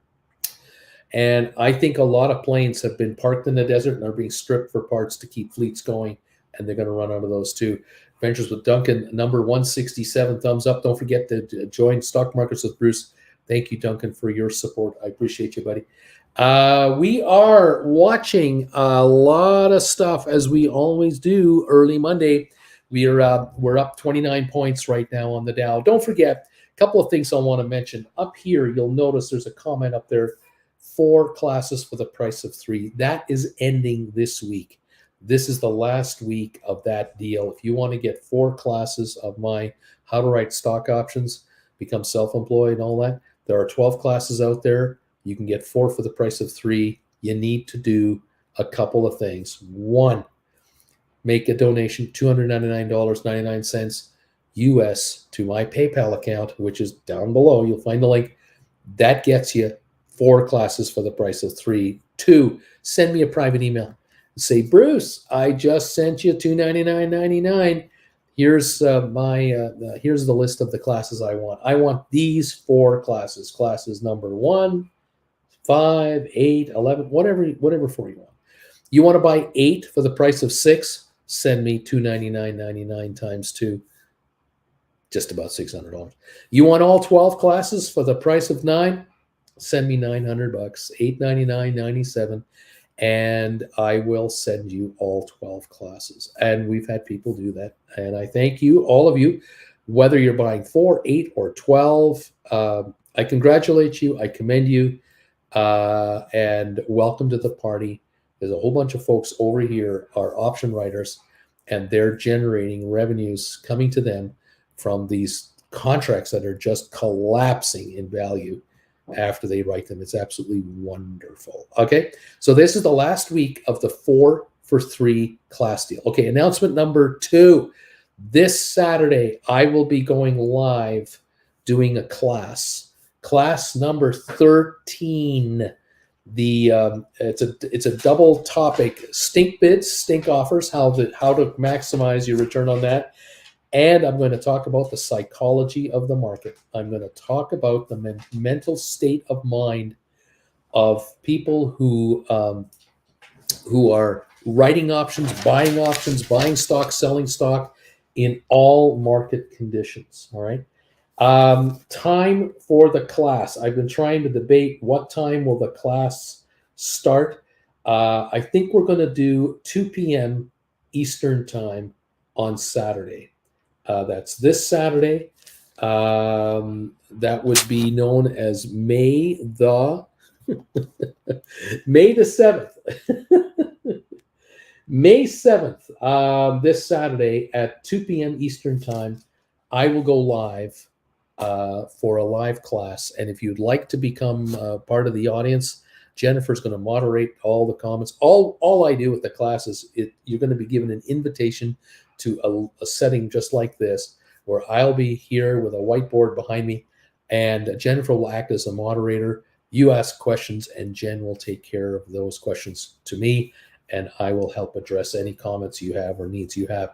We're going to talk about stink bids, stink offers, on how to buy stocks cheap, how to take advantage of desperate buyers and sellers of options, where the difference between what you think you can get for a contract you're selling versus what you're going to be able to get will be hundreds of dollars possibly on a contract, could be thousands of dollars if you're trying to write 5 or 10 or 20 contracts. The same on the buying back of a contract. I'm going to show you how to buy back contracts for way cheaper than you thought ever possible, because I'm going to help you get inside the head of your opponent. You have got to understand this stock market is made up of human beings, and only human beings. You might think it's all computer generated. Think again. A lot of what's going on here is human behavior, and you've got to understand the mentality but behind your opponent when it comes to doing what you want to do with writing call options and becoming a self-employed professional. This is why in the markets in general, the ones who survive the longest, the actual stockbrokers, desk traders, professional traders, hedge fund managers, mutual fund administrators, pension fund administrators, those who have careers in this business for decades and really successful careers, and I mean successful career. These are people who have understood and have had and get the psyche of the market in general. And you have got to learn this aspect of this market. I keep getting asked by many of you all the time, Bruce, I understand how options work now. I understand if I write a contract with so much time left to go, there's a natural depreciation, and I get all that. I understand how they can move up and down in value. I get that. What I don't understand is I don't know what price to write my contracts at. You keep telling me to write out of the money contracts. How do you pick your contract? How do you know what price to pick it at? The way I know is because I understand the psychological mindset of the moment, of the market at the moment that I'm looking to write a contract or to buy a contract back. There are times where you can take advantage of the psychological mindset of the market to make it pay for you handsomely. So much more that it's the difference between making a couple of bucks on the side and living off of it. And you don't need $1 million to do what I keep talking to you about here. It is just not necessary for you to have $1 million, multi-million dollar account to be employed full-time by yourself. You want to quit your day job? Seriously? You want to change your life completely from what it's been? It's available for you. But one of the things you better understand is how the market works psychologically. You got to get the handle on that. So if you want to be part of this class, you may find that this could be one of the most important classes that I'm going to produce. And it could be one of several that I'm going to be producing, because this is going to be a 2-hour session at least, but it may well be very complex and that I have to do a second and a third class behind it, depending on the questions you're going to ask me. But we're going to get on with it starting this weekend. So this Saturday, 2 o'clock Eastern time, I will be live hosting a class on the secret of how to put in your best stink bids, your best stink offers on options and on stock trades, and helping you understand the psychology of the market so that you can take advantage of it. I want you to be one step ahead of the market all the time so that you're already aware of where the market is going and why it's going there. This will help you eliminate mistakes where you don't write a contract too low too soon and you don't buy it back too high too soon. This will allow you to stretch out the win from sell to repurchase, to make the gap. Instead of this, make it this. And when you're talking 5 or 10 or 20 contracts at a time or more, you are now talking about thousands of dollars per trade that is on the line that you should not be giving away to anybody else. Is it worth the $150 to join the class? I think so. If you want to be in the class, send me an email right here. Where are we? You can send me an email right here and say, Bruce, I want to be in the class, and I will send you an invitation. If you have been to a class before and you know what the routine is, you need only to send me a donation, and you can do that right down here. You can send a donation to my PayPal account, which is also down below in the description, and make a donation there. $150 US guarantees you a seat in the live class itself this Saturday. All right. If you can't make the class, don't worry about it. After the class is over, I will be going to Emily, my editor. We're going to send her the whole class, and she will edit it down to a more concise version, and we will get the class uploaded to my website probably that next week. It'll be several days, and I'll let you know when it's up. And then you can always go to that website, stockmarkswithbruce.ca, and you can acquire the class for $100 anytime you want. If you're in the live class for $150, 2 things are going to happen. 1, you're in live with Jennifer and I, and 2, you will get the edited version of the class sent to you automatically by yours truly, so that you have the edited version that you can watch anytime you want as well. So you get 2 for 1, actually, but it's a $150 cost to get into the class. Okay, so that's straightforward enough. Thank you all. Look forward to seeing you this Saturday, 2 o'clock Eastern time, for class number 13 from Calgary. We'll do that one live. How you doing, Jen? Good. I'm just explaining the class to everybody. I see. We're going to make it happen. Right here. It's going to be awesome. It's going to be great. I think so. Yeah. This is going to be a hard one, though. The psychology. Yeah. Well, it's hard and it's easy, because some folks will go, oh, that's what you mean by that. Yeah. I hadn't thought of that. But it's because you're trying to get over your own psychology of writing an option. There's so many of you who want to do option writing, but you're terrified of the process. Right. You're nervous about the process. You're not quite sure about it. What we're going to try and do together is give you the inner confidence to understand, I know what those people out there are thinking right now. And I'm going to give them what they want, because what they want is exactly what I want to give them at this price. This is going to make me nothing but money. It's that feeling where you go into a Best Buy store and you want to buy something that you need at a Best Buy store and you see it on sale, let alone it's there. It's even on sale at 35% off. You walk out of the store going, exactly. Yeah, baby, I scored this one. Same with buying clothing somewhere or whatever, whatever it is you're after. There are times in your life where you know that I just did this financial transaction and I'm a winner. I bought this house or condo at the bargain basement price. I'm already a winner on this house. I can flip it tomorrow and make money on it. Yeah. Or I'm going to paint, make a couple of coats of paint in a couple of the rooms and purdy up some of the, clean up the windows and do this and that. I can get 50 grand more for this house, 100 grand more for this house. I'm already a winner. That's what I'm going to try to get you to become with option writing. The minute you write an option and you sell it, you're going, oh, I'm already up. Yeah. I'm already ahead thousands on this trade. This is going to be great. That is where I want you to go. How to know when to pull the trigger and when to sit back. That's right. When to fold them, when to play them, and when to fold. Just like the gambler with our friend. You got to get over FOMO and just. That's right. Know what you want. The fear of missing out and everything else. So join us Saturday and we'll have some fun. A couple of you already signed up before I could even announce the full details of the class. But I look forward to seeing you. Okay, guys, thank you. Send us emails and we'll get you in. Right on. The Dow is off 58. We have been up a couple hundred, down a couple of hundred. We're all over the place. The market is completely unsure of what to do. I think it's going to go lower long term. This is telling to me we're up right now 96 points on a Dow Jones Industrial Average that lost almost 1,000 points Friday. What does that tell you?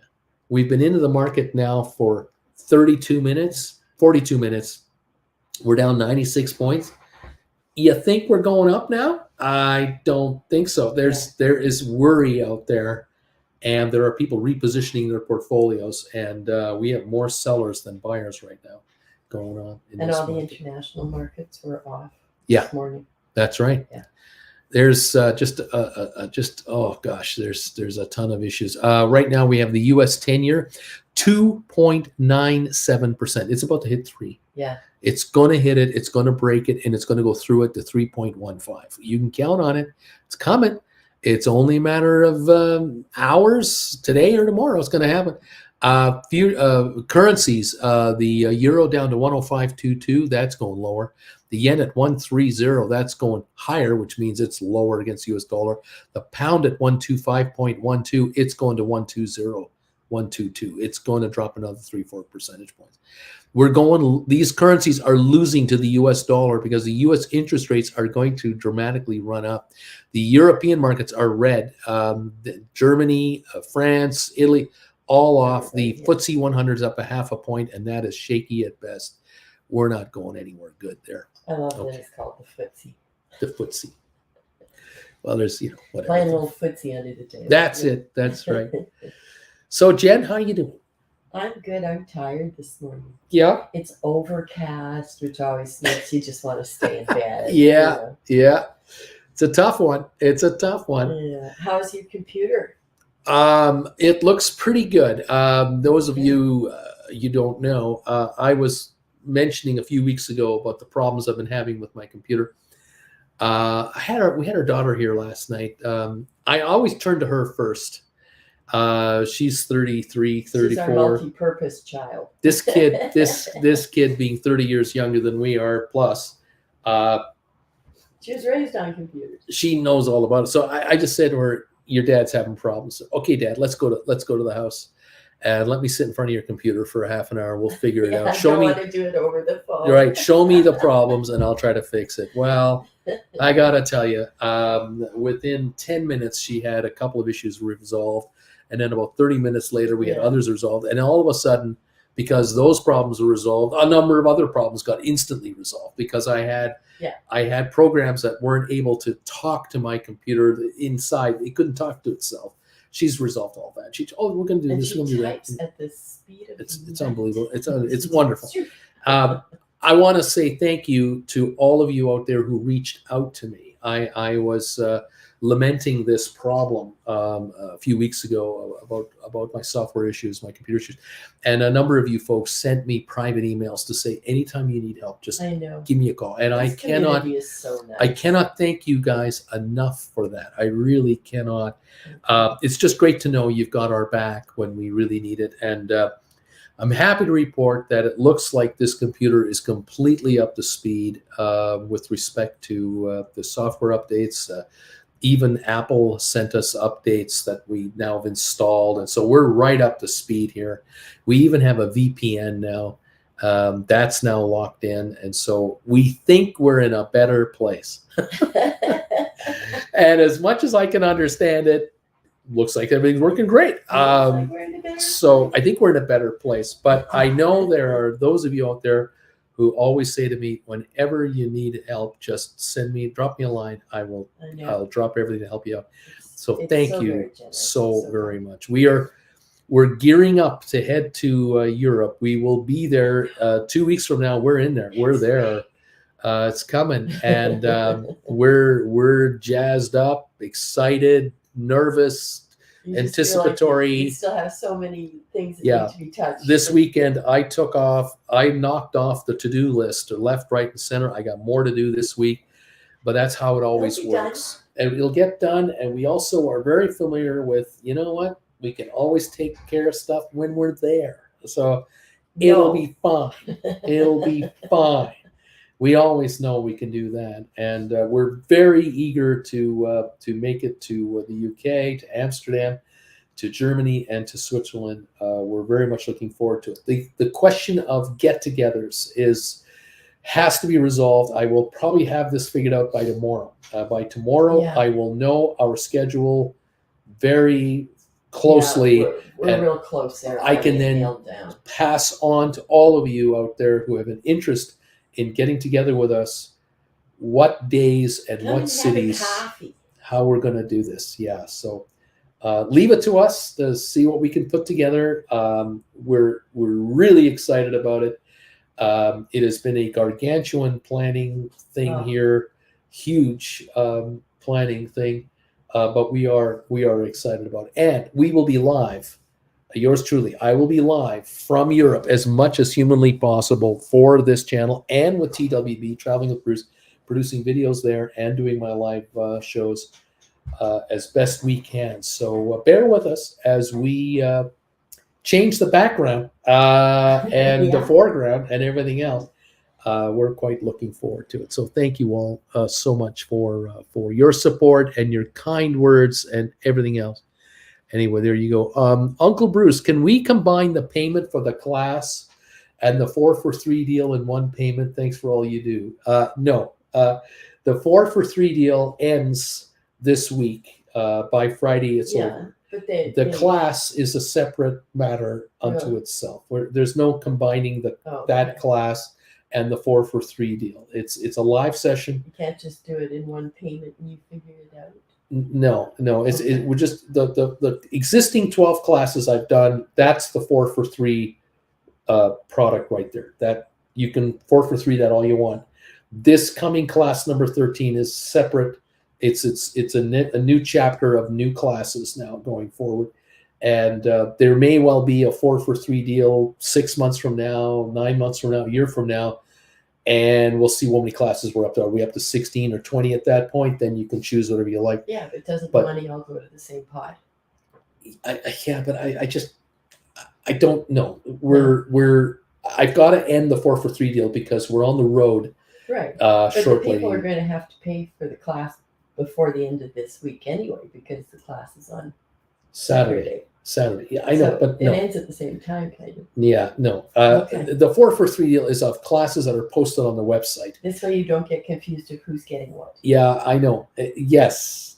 Boom. There it is. So it's been a really successful program. The 4-for-3 deal has really worked out well for many of you, and I'm really happy about it. I mean, of course, financially it was great for us, but I'm happy for many of you who have sent me private messages saying, "Oh, thank you, Bruce, for this 4-for-3," or "Here, my 8-for-6 deal. This is great because I've just bought 8 classes that I haven't watched. I've watched 4. Now I'm getting the other 8. This is great. Thank you very much."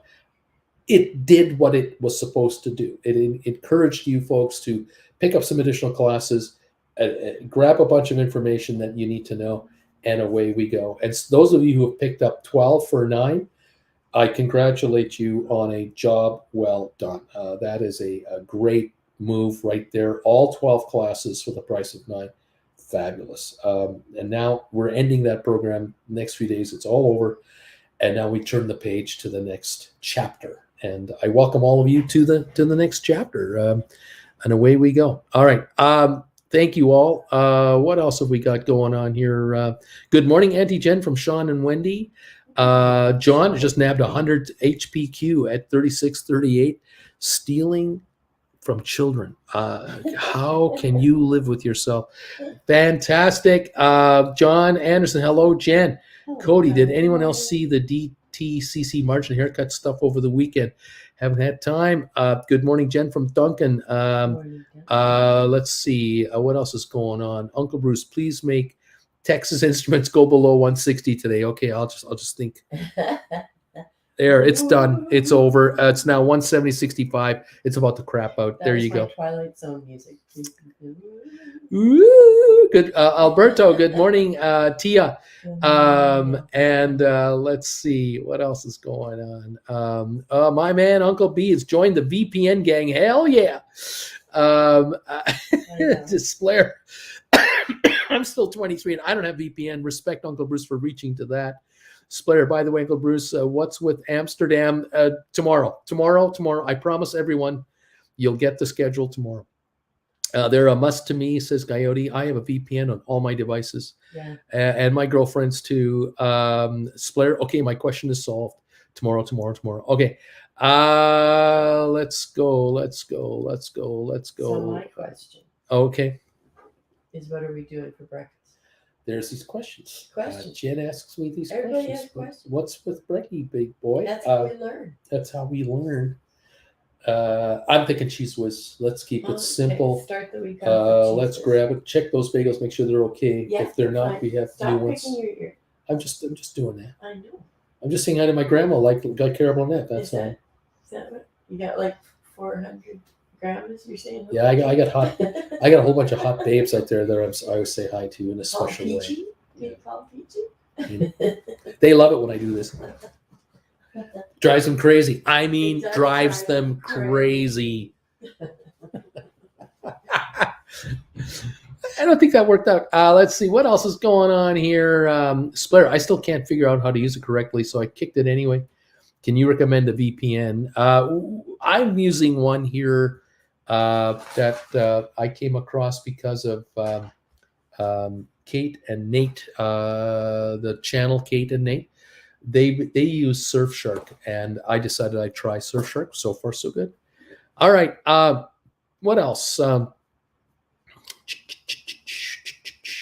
Who else is saying what here? A lot of folks talking to each other. I don't want to bother with those conversations. Welcome, everybody. Okay, that's not what I'm asking. I can send one payment for both. Thanks, 2 separate payment. One payment is what I'm saying. So yeah, if you want to send us a donation of the $299.99 plus the $150, which is what, $449.99. Yeah, you can do that. Sure, but just send me an email and say, just sent you this $449.99. We want these 4 classes, and we'll see you on Saturday for your class. Yes, thank you for helping me out there. If that's the answer you're looking for, I hope that's the answer you're looking for. Did I get it right this time? Oh, the old man's having trouble. Oh my gosh. Anyway, thank you all. What else is happening here? Lots of talk going back and forth between people. Okay, so back to the market. We're up 135 on the Dow now. Dow is now up 135. You tell me where it's going to end up today. Wow, what a crazy run we got going here. Really crazy. The U.S. factory expansion in April was the slowest in a year and a half. That's a headline that just came out. The Dow up 130, up 122. We got S&P up 12, NASDAQ up 37, oil down 370 a share.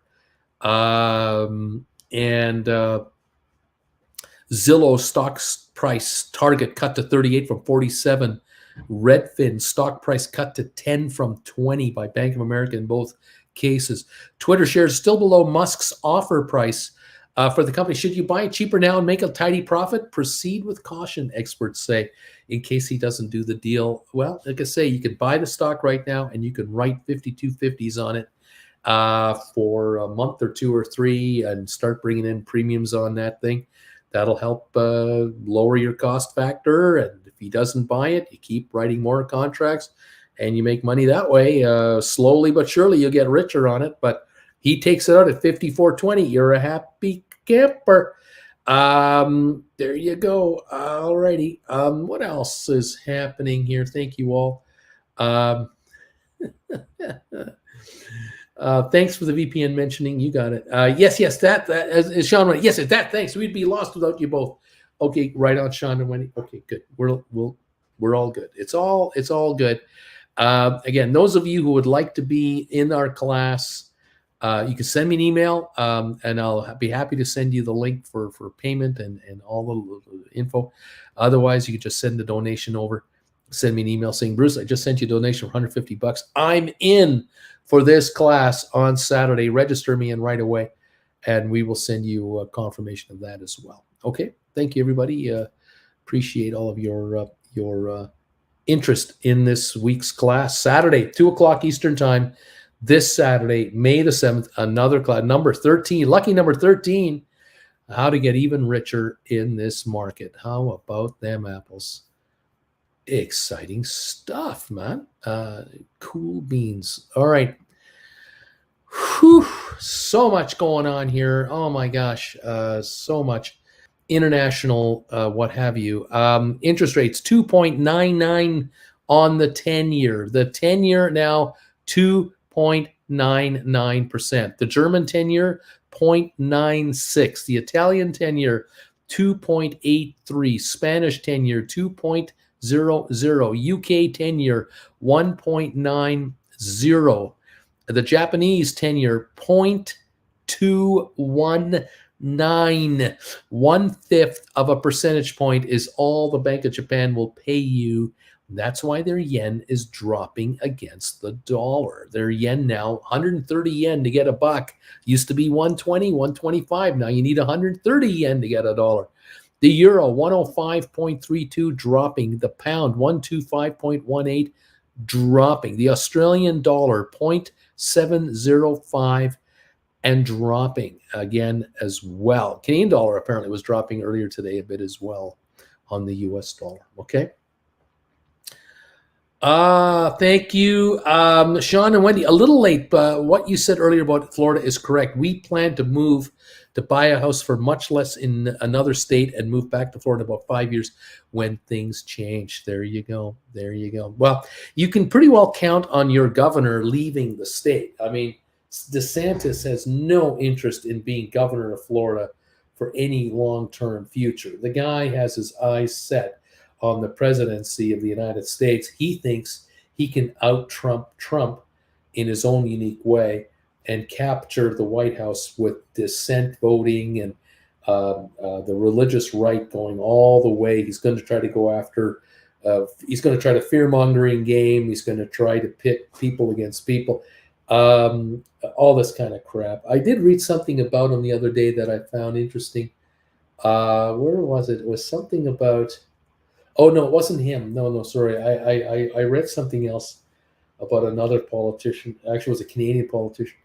How in Canada we have right now a campaign going on for the new leader of the Progressive Conservative Party, which is Canada's Republican kind of Republican Party, the closest thing to it.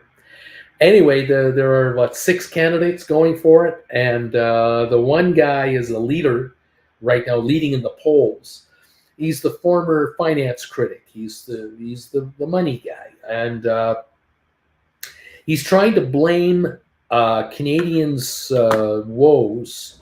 The reason you want to get me to be your prime minister is because the Bank of Canada is screwing you guys, and yada yada yada. These high interest rates are making life difficult for you, and it's just a crying shame. Thank you, Jen, for this so much. Just another way Canadians pay more than everybody in the world for basic things. No. This conservative guy who's leading the polls, he's trying to blame the Bank of Canada because they're raising interest rates. Right, and we get to do that all by ourselves. Yeah, like Canada's Bank of Canada can do whatever it wants all by itself, regardless of the world economy, which is fun. But he's trying to paint himself as an outsider to the party. That I'm an outsider and I'm going to go in there and I'm going to change things. When in reality, he's the ultimate insider of politics. This guy is so up the butthole of the Bank of Canada and all the economic guys in Toronto. Yeah, financial bigwigs. Yeah, he's a finance guy, and he's so on the inside. It's unbelievable. It's amazing he can even breathe. And he's backed by Bay Street, which is Toronto's Wall Street. But the pundits, the guys who follow the politicians in Canada are not having any part of it. They're going, we're seeing, a lot of people see through this guy. So disingenuous. It's easy to say something until you're in power, and then you see all the real numbers, and you're like, oh, can't do that. And he knows it. Yeah, absolutely. He also knows it. Yeah. It's just pathetic. Anyway, we'll see what happens. And what's the other? There's the old guy who's running too. He was in. Charest? Sure. Is it Charest? Yeah. Jean Charest with the permanent perm. Former premier of the province of Quebec, who lost a general election to the separatist party that wants to kind of leave Canada. It's such a mess up here. You think you got fun in the U.S.? You got nothing on us. We have got complicated politics up here, and there's only 35 million of us. It's ridiculous. It's stupid. It's just so stupid. Anyway, let's just try to make money, okay? Can we just try to make money, please? Alberto, I'm going to sell 2 open contracts at 405 for Boeing, May 20. 155 call. Uncle, is this too conservative? Would you have played closer to the money on the Boeing trade? Well, the Boeing stock right now is 148.16, and it has backed off considerably. This stock a month ago was 191, and you're looking to write 155s, and so you're looking to write what you say here, May 20. So you're only talking a few weeks out, so you're okay. And that's not too conservative. That absolutely take the dough off the table and let the contracts depreciate on you. Absolutely. I think you're going to be fine. Okay. Where are we now on the Dow? We're up 200 points on the Dow. But for how long? I don't know. Look at the ATIP, 169.5, up 1.5 pennies. Twitter, up 53 to 49.56. Rocket Lab, down 5. SoFi, still up 11 at 623. GameStop, back down again, 123.32, down 175. Carvana, up $2 to $60. That might be resistance between there and 65. We'll see. AMC, 1538, up 8 cents. Matterport up 31 to 604. Cyxtera is down 11.92. ME 11 cents higher to 310. Spire up 4 cents to 170. Hycroft Mining down a nickel to 136. Smart Rent up down 21 cents now. Smart Rent 467. That is cheap. Oh my gosh. That is getting close to the 450 all-time low. Wow. Unreal. Double check that Smart Rent. Yeah, 458 is its all-time low. Alberto, thank you, buddy. Thank you for that donation on PayPal. I got Pfizer down 52 cents. I got Hewlett up a 6 to 36.69. Robinhood up 39 cents to 10.19, defying all logic. Their financials have got to be just a mess. I just can't believe they're even here. Vatic up 4. Home Depot up 570. Texas up 122. I don't fear the upside on Texas Instruments at all. IBM up $1.40. Microsoft up 450. Apple down 68. Goldman up 441. Okay.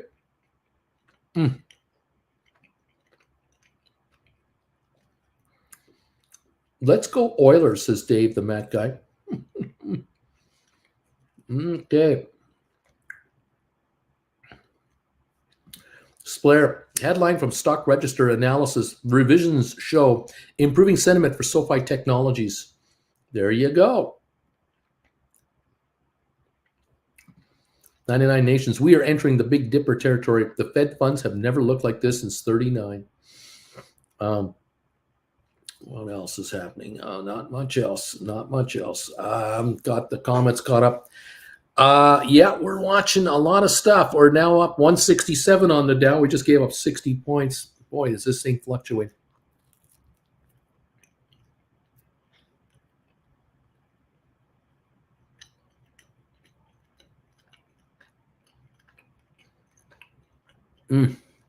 Amazon has lost a quarter of its value this year. Wall Street still wants you to buy the stock.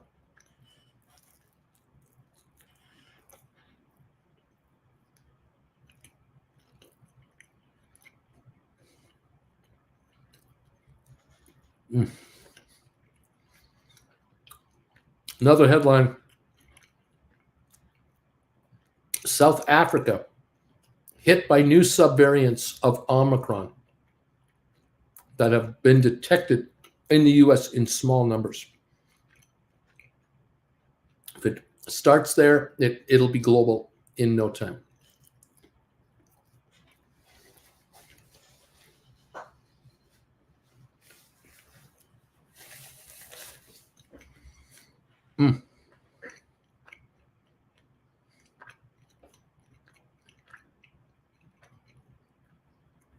TIFF, about another 100 Matterport for $580 last Friday.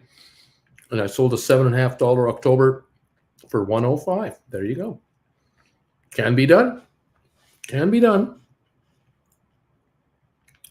Dow up 149, now up 166. We're jumping around.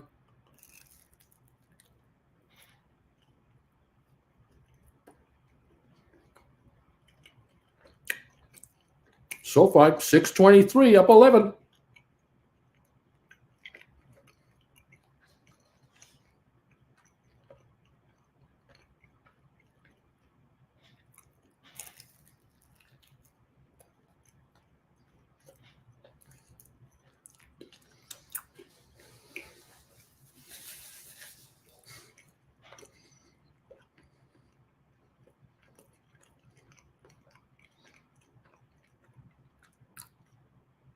So TIFF bought 100 Matterport at 580 on Friday.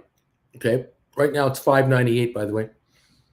He writes a 750 call for October, expiring October 22 for 750. He gets $1.05 for it. If the stock goes higher, goes over 750, and he gets exercised, he ends up selling all in for $8.55.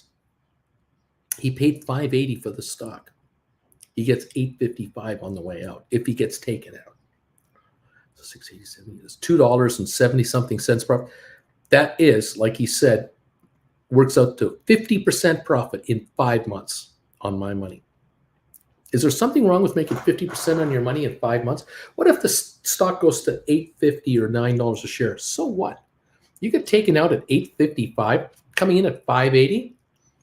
It's like buying a $58 stock and getting taken out at $85 a share. It's the same. It's relative. It's all relative. That is making money on your money. There are people who are buying 1,000 of these and writing 10 calls and just multiplying it by tenfold. It's the same percentage return. It's just more money. Can be done.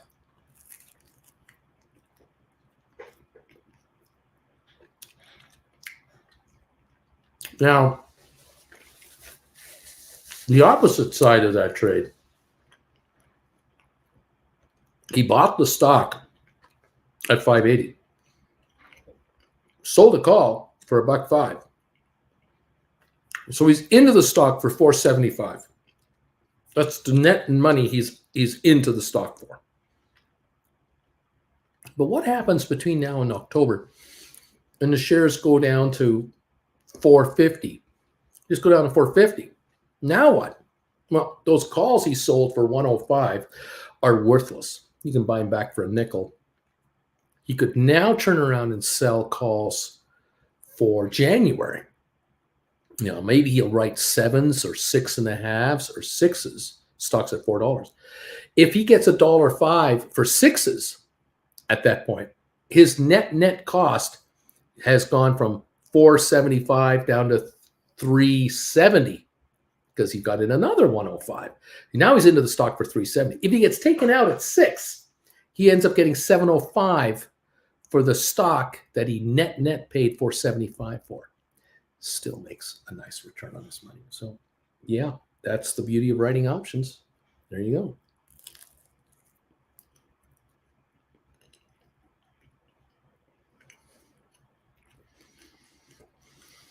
go. Dow's up 174. Good.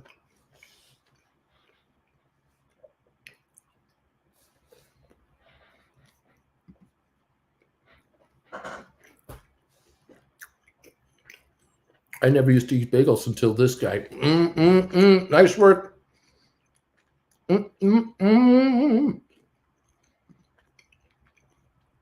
I like Tears for Fears. I like them. Wing Commander. I'm back after talking to my manager. He was complaining about the stock market. I told him he should look into option writing. Laughing out loud. Also sold a May 20 GameStop strike 130 for $8.79 while talking to him. May 20, 18-day lifespan, $8.79 at 130, out of the money, $8. Beautiful job. Way to go, Wing Commander. You're going to be saying goodbye to your manager in no time. You keep this up. Oh, man. 99 Nation. I love all the 80s music, no matter how ridiculous or how much mullets they had. Oh, that's terrible. For 50% return, sarcasm. That's awesome. Cody, Tiff is getting me religion. Is getting me religion on shorting these lower stocks. But I thought you were advising me to hold off on writing against SoFi and Matterport. Again, Cody, it all depends what you're after. I mean, obviously, once they get to $20 and higher, there's some premium money here you can get by writing, let's say, 2250s, good for a month or two. You might bring in $2. The stock goes to 25, you write 26s or 27s, 28s, and do that. But in the meantime, while we're down here in the in the dumps, you can look at picking up new shares of Matterport or existing stock. Let's say you have 1,000 shares of Matterport right now. You write 10 calls for $1.05 a piece. You're going to bring in $1,050. And if you use that money to buy more shares of the Matterport themselves in this 5-something neighborhood, you might have enough dough with a little change lying around to pick up 200 more shares, bringing your average down dramatically, which is one of the big things to do. And if you write 750s on those, you'll bring in another $210, which puts a little more cash in your pocket. The other strategy you can play, of course, is you have shares of Rocket Lab, Matterport, SoFi. You write calls on all three of them for, say, this October.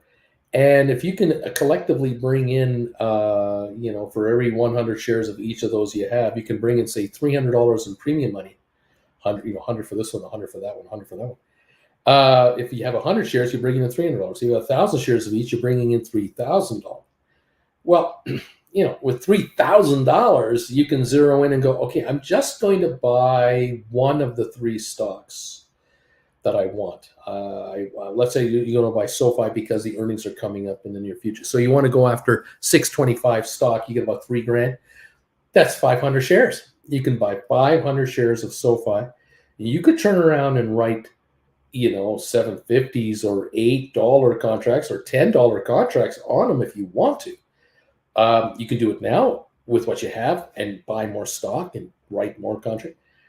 But again, if the whole point of it is to just write contracts on, say, Rocket Lab and Matterport, and you bring enough money in to buy more SoFi to bring your average down, wait for the earnings to come out, and then hopefully next week, the week after, you can now write, maybe you can write 12.50 contracts on SoFi because the stock hopefully pops up a bit with all this news coming up. We hope, cross our fingers. So SoFi goes to 9 and you're writing 11.50 or $12 contracts and your average is in that 13.15 range and you're now getting a $1.50 premium for a 12.50 contract for 3 months. That's a $14 offering that you're putting up. Again, I'm just throwing it around and going, you may do that on only the shares you're buying here. Might be the shares you bought at 6 and at 8 and at 9. You just write options only on those that are 12.50s, keeping the others off the table. Again, many ways to play this. There is no right answer every single time. Tiff, Cody, it depends on where you bought it. If I would have bought Matterport for 20 plus, I wouldn't write these because I would end up with a big loss. There you go. There it is.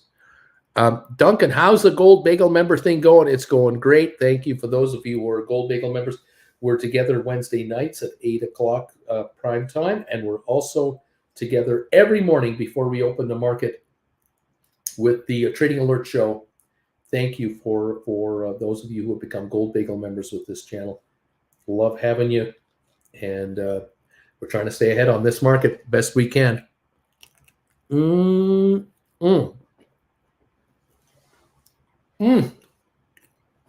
Oh, man.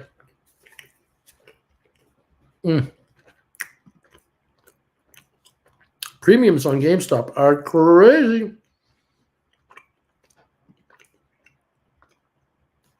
What's your thought on SMRT? I love it. Growing company. Stock is the same problem that most former SPACs seem to have right now. Desperate shareholders, but a good company. These guys are cash rich. They're sitting on hundreds of millions of dollars.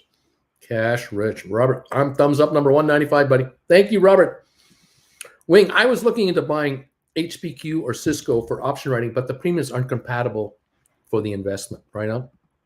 Wing Commander number 34. Thank you. Like I say,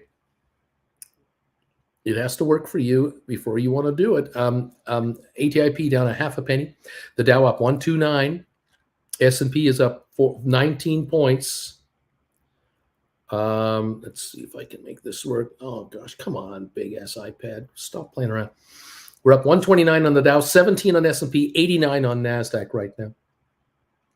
Oil down 275 to 101.94 right now. Okay, GameStop at 121.70, down 337 at the moment. All right.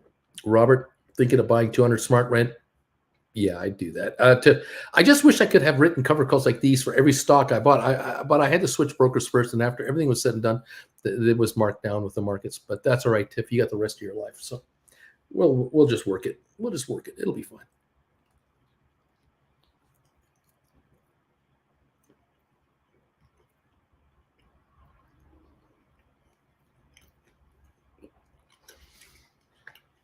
Here's a headline. Over 50% of all U.S. workers say they would take a pay cut rather than to join the office full-time again. Isn't that something? That's how bad they don't want to go back to work, how badly they want to.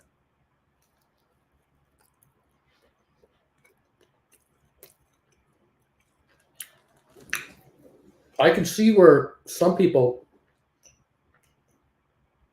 are saying to their bosses, I'm not coming back.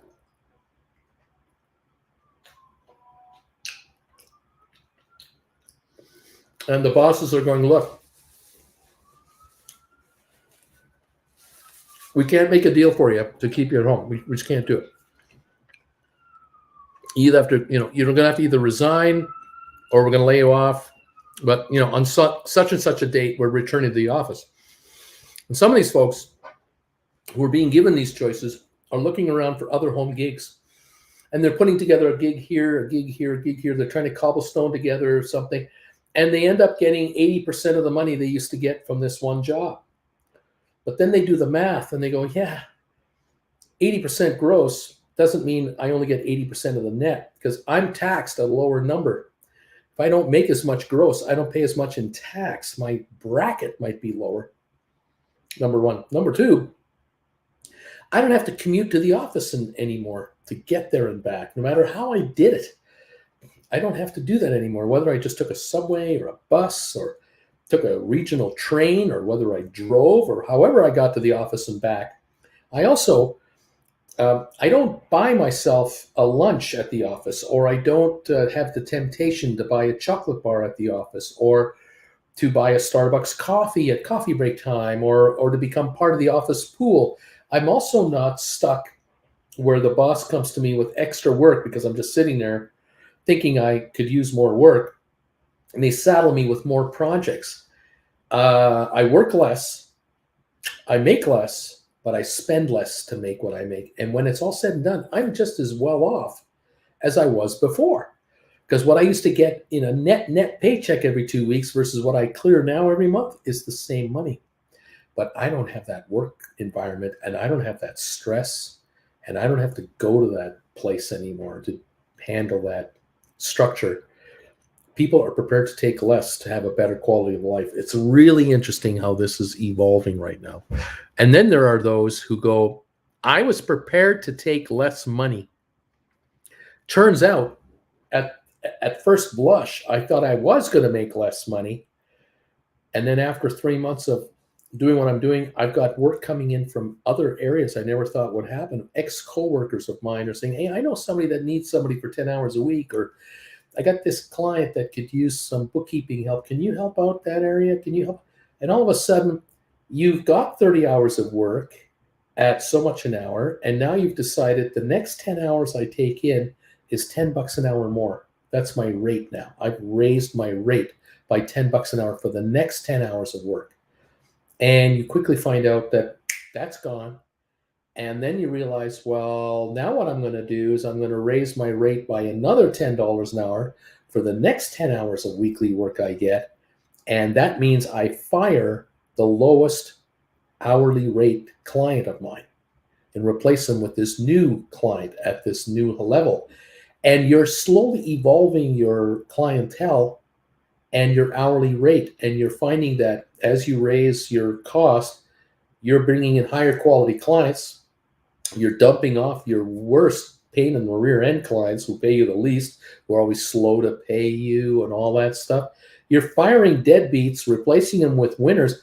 And a year down the road, you're going, I'm making 50% more from working at home. I'm spending way less to make it because I don't have to commute to the office anymore. And I'm really enjoying life here. I also have write-offs with respect to my overheads and stuff, because I talked to a tax professional to structure myself accordingly so that I am now a corporation, not a person anymore. Oh my God, I'm actually clearing double what I used to clear every month. And I work less now than I used to. And I don't have the stress I used to have. I'm excited about what I do as opposed to being depressed about what I do. It's incredible. It's incredible. Thank you, everybody. I'd rather drive headfirst into a wall than go back to the office. There you go. There you go. Corporate America has traumatized everyone. I could easily do 90% of my tasks remotely. There you go. There you go. Coyote Nicholas, if you want, you should push for it. Push for sure to do a remote version of the role you're doing now. Absolutely.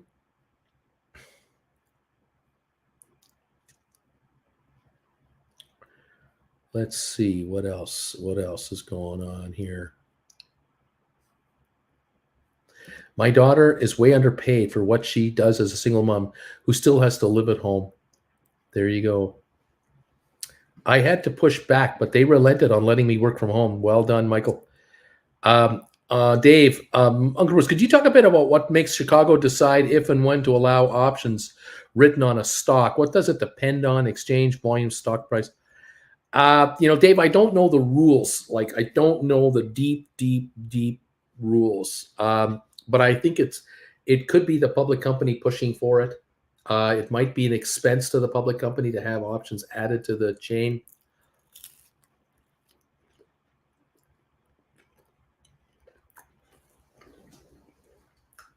Could be. It could be a Wall Street backed firm that acts on behalf of the company as a market maker, as their investment advisors. They could well sponsor the company's options. Like, I don't know how this system actually works deep down inside the CME. I'm not that deep into that stuff. But I think volume of trading is everything. If there's a demand for contracts, a high demand for contracts, there will be more contracts trading. That's only a matter of time. But I don't know who determines this and how.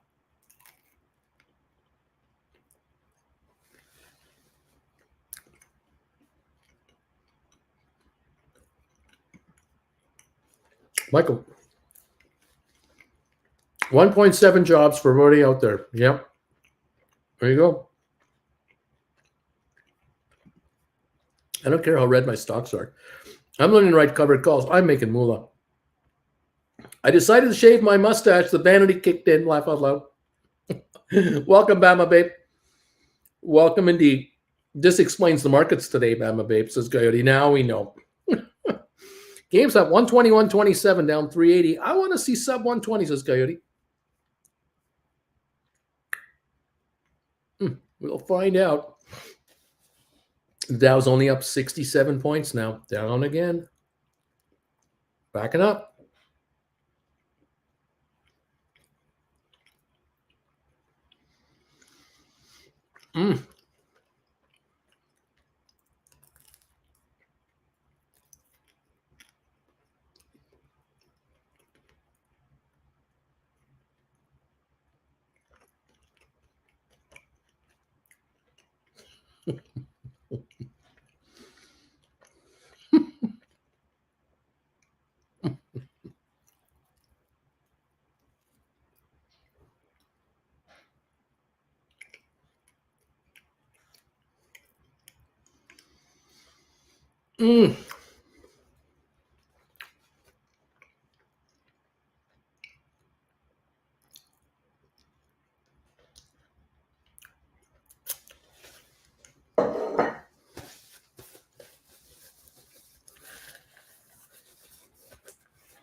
Oh boy, I'll tell you. Man, oh man, oh man. So good. Thank you for patiently waiting me up for my bagel today. Mm.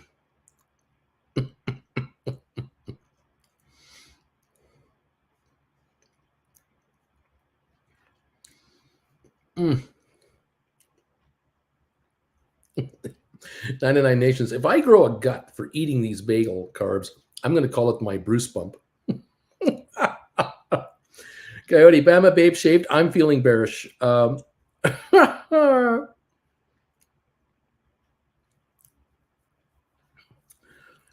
man. Yeah, it's often overlooked, but not buying that coffee or lunch every day adds up. Just $5 a day, and you can actually save money.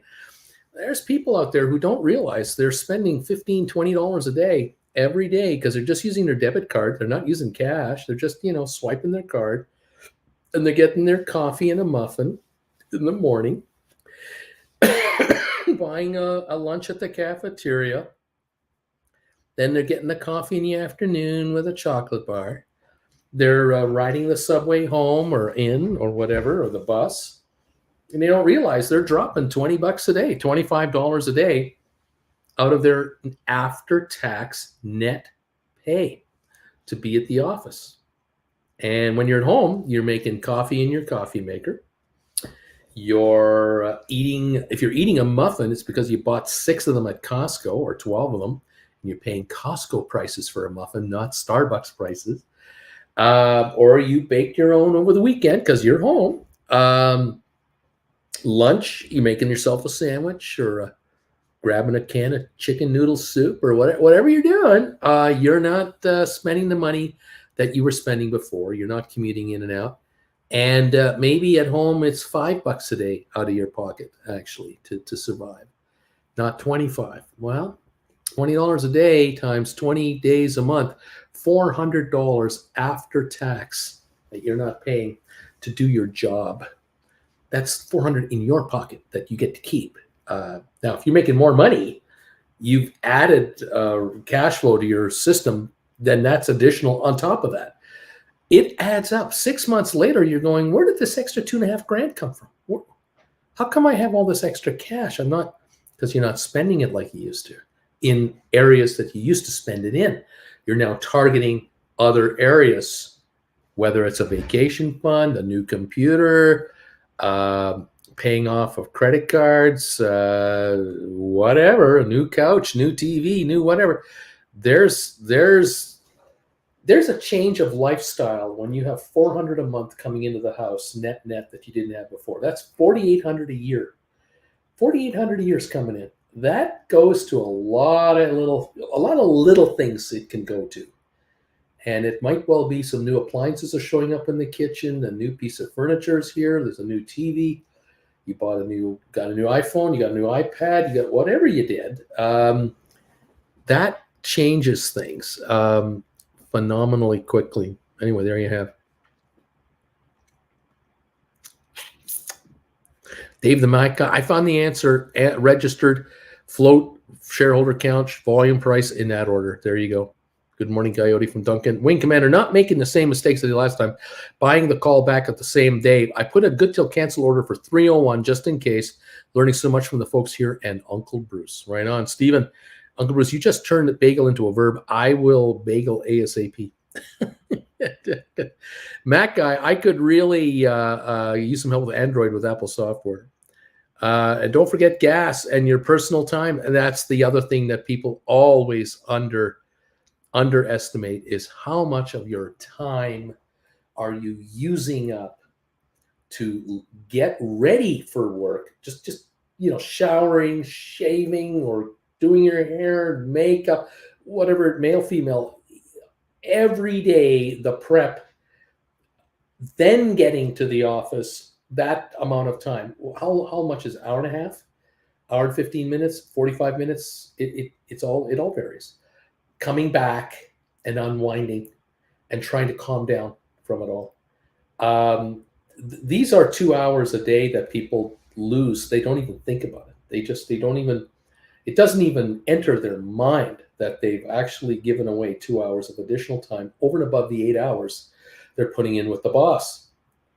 No one's compensating you for that. That is a donation from you. 20% of the 10 hours is for nothing.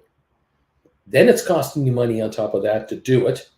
There's another hour of revenue lost, and at least there are people out there who are only slightly ahead by working. I mean, they can be at home and make less money gross and clear more at the end of it all and have a better quality of life. That's the shocker that came out of this virus, the shocker from the pandemic, where people could not believe it. They couldn't believe what the difference was.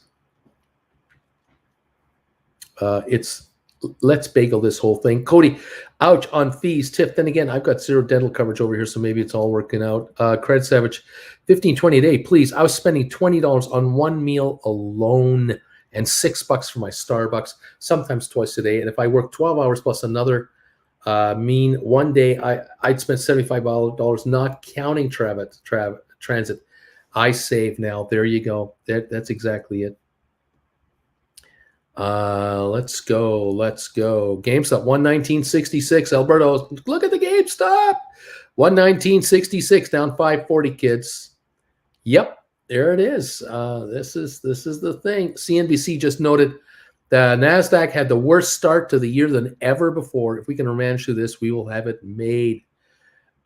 Chris Savage, I bought back that Roblox I didn't buy back Friday and paid $35 less for the contract. Sold SoFi $10 Jan 23 and got 88. Then on a drop quickly bought back at 81. 30 contracts. Sold Roblox again. Made 370 in 1 hour and a half. Let's see. I'm going to take a break, Square. I'll see you later. You got it, Cody. Agreed. Since my first job at 16, I've been converting everything I buy into hours of my life. Alberto, not your daddy. I submitted a stink if it hits. Awesome. If not, arms across. I keep lowering my stink bid on covered calls. GameStop, don't want to buy back too soon. And there you go. And there's the secret to this market. GameStop, 119.91, down 516. The low of the day today, 119.51. We're right, just about right there.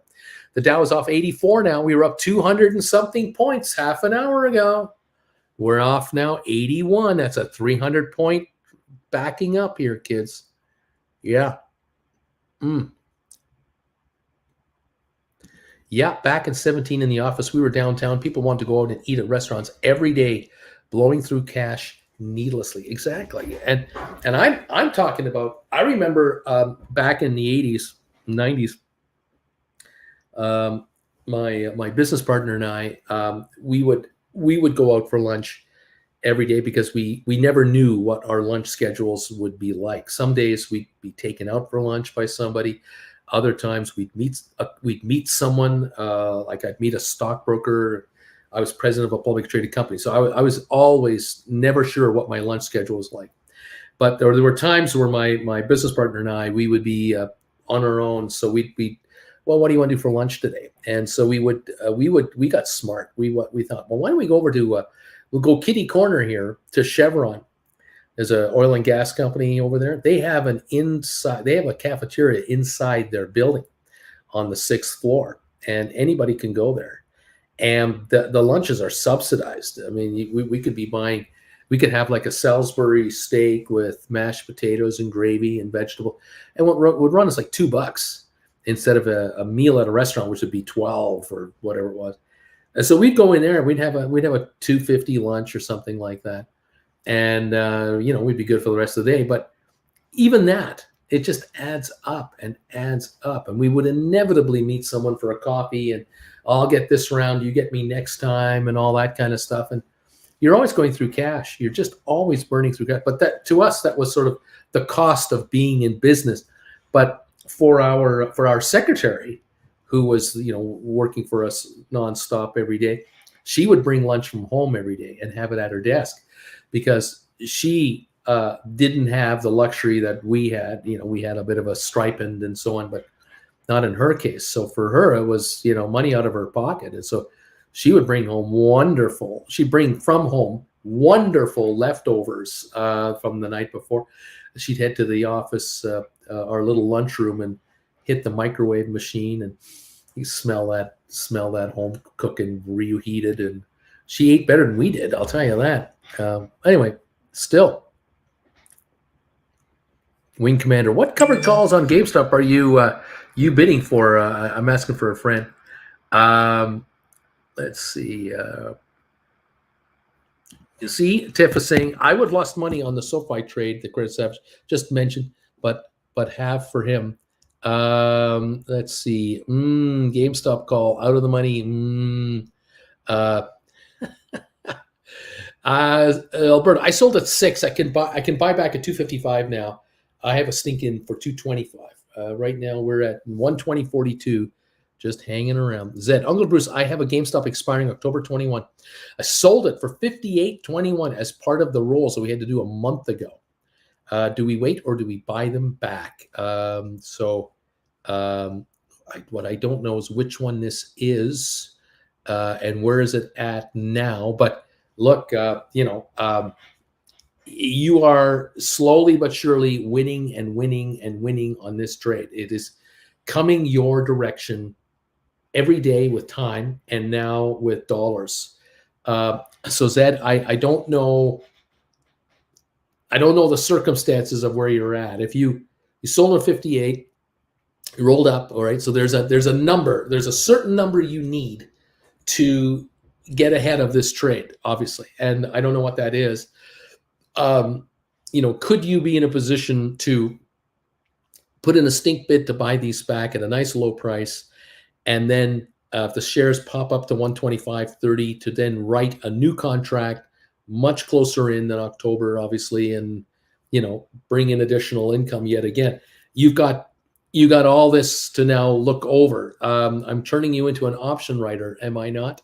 But this is not info. There's not enough info for me. I don't know. I just don't know the circumstances of the trade. Now, if you want to write me a private email, and I want to say this to all of you out there. Many of you out there are asking me for specific ideas on what you should do and how you should do it. Probably the best thing to do for that is send me a private email and just say to me, look, Bruce, I wrote this contract, a GameStop October 21, 160 or 180 or whatever the contract is, and I received this much money for it. It was on a rollover. I needed to go down to this level for me to break even on my whole deal. Right now, the market is about so-and-so. What are your thoughts? And then I can respond to you via email with an idea or an opinion on it or something as best I can. I can't do it on the second you write me because I'm on the air here, but between shows and after shows, I can take a look at this and see what I can give you. If you give me emails overnight, then in the morning I can take a look at your situations and try to give you an idea. And a number of you are doing this now, and I'm able to give you my best guess as to what I think, what we're dealing with.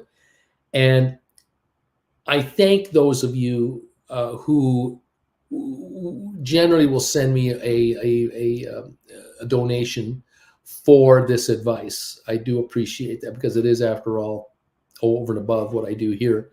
I don't have a price list for this kind of thing. For someone who's writing a contract versus someone who's writing 10 contracts, it's a different deal. And those of you writing 50 contracts, it's another level entirely. And so I thank all of you who do reach out to me from time to time, and I do my best to respond back to you guys and let you in on what I think you could be looking at. And so, Zed, you may want to do that. You might want to send me a private email with the details of this trade so that I can read it and reread it and try to figure out where you're at and where you could be at. And I'll do the best I can. All right. Coyote, I had a 1-month business trip to Connecticut in 2018 for a massive healthcare company. They had Starbucks operating in the office, and their chefs brought chefs in to cook. It hit my wallet pretty hard. Oh my gosh. I guess, Alberto, as it drops, I will drop my stink bid. Duncan, Delta Shops has it all. Delvis, I'd snatch my GameStop cover call back right now at about 40% profit if I had any faith in the major rally later today, but I don't know. It's looking pretty anemic. Yeah, I don't necessarily see the greatest of all rallies coming here. Alberto, Vilbus volume. Austin, Spire versus ATIP. By the way, the volume on GameStop this morning, 630,000 shares. It's not going to hold this market. Around 54 on the Dow right now. Spire versus ATIP, Matterport versus SoFi, a battle for all the ages in a winner-takes-all format. Only the strongest will survive. Cut the music, says Austin. I'm number 203. I'm late to the party, but I'm here. And W. Walters, I'm number 205, and I'm here too. Thank you guys for joining in, seeing us. It's great to have you.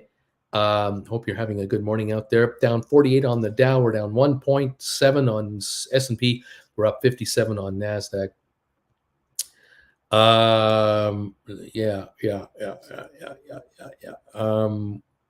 Gold is down $50 an ounce. Wow. And oil down 343. Headline coming across. Trump said, "Can't you just shoot protesters?" In June 2020, former DOD Secretary, Department of Defense, Mark Esper claims in a new book. Can't you just shoot the protesters? There you go. The lovey-dovey guy that Donald is. He's such a loving, tender man. Adventures with Duncan, waving. I'm throwing at you 128. Wow. Can't you just shoot the protesters? These Black Lives Matter people, just shoot them. Let's clean up the streets. Let's get rid of this crime. It's a crime to protest? Down 42 on the Dow. Do we really miss this guy? I tell you, that's an interesting quote.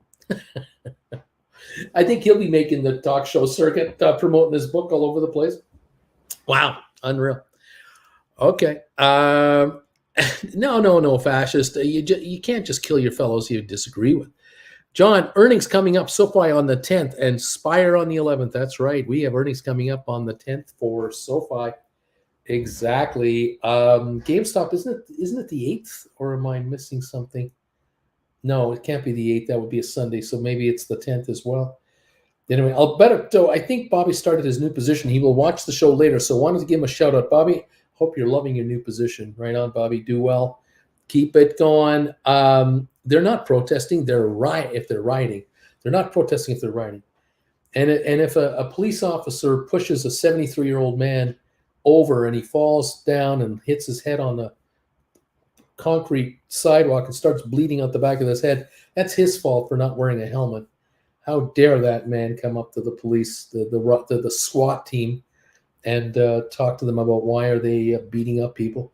How dare he do that? Troublemaker. Gosh darn it.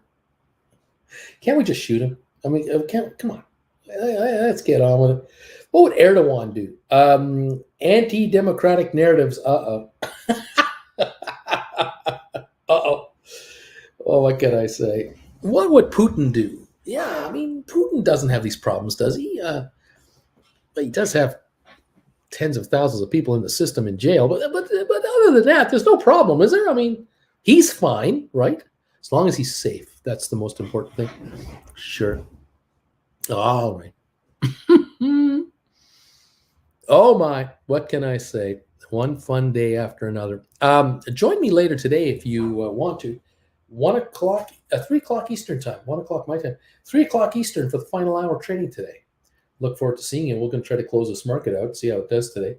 And if you have not had enough of Uncle Bruce, you can catch me tonight either at 7 o'clock or 8 o'clock tonight on Traveling with Bruce, where I will be talking about the upcoming trip that Jen and I are plotting, along with cruise news and travel news. We'll do that.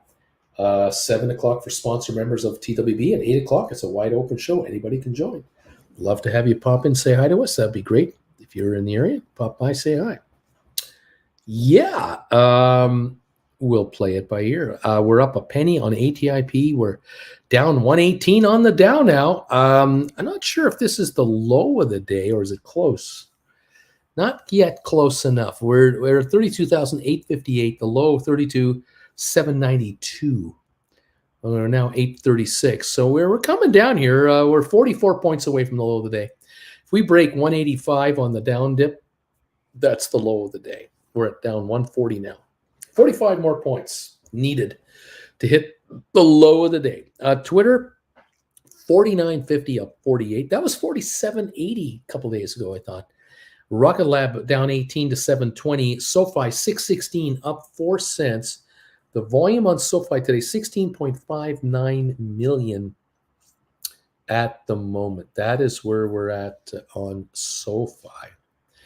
On GameStop 120.64 down 457. 120.50 now. Carvana down a quarter to 57.71. We got to 60 something for a bit, didn't we? 60.94. That was the high of the day on Carvana. Now 57.71. AMC down 27 to 15.03. Matterport up 9 to 5.83. Sextera down 36 cents to 11.67. The high of this stock all time was just a week or two ago, 13.88. It was last 2 weeks ago, I guess.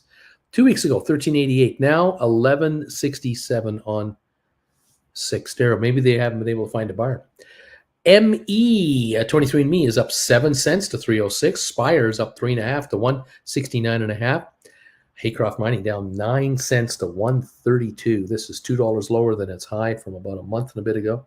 Smart Rent down 17.5 cents to 468. That's bounced up a bit. Pfizer down 68. HPQ Hewlett Packard 36.28 down 35 cents. A very reluctant 35-cent drop. Robinhood 9.96. Vanik $230. Vanik, by the way, Robinhood's down 16. Vanik down 98 cents.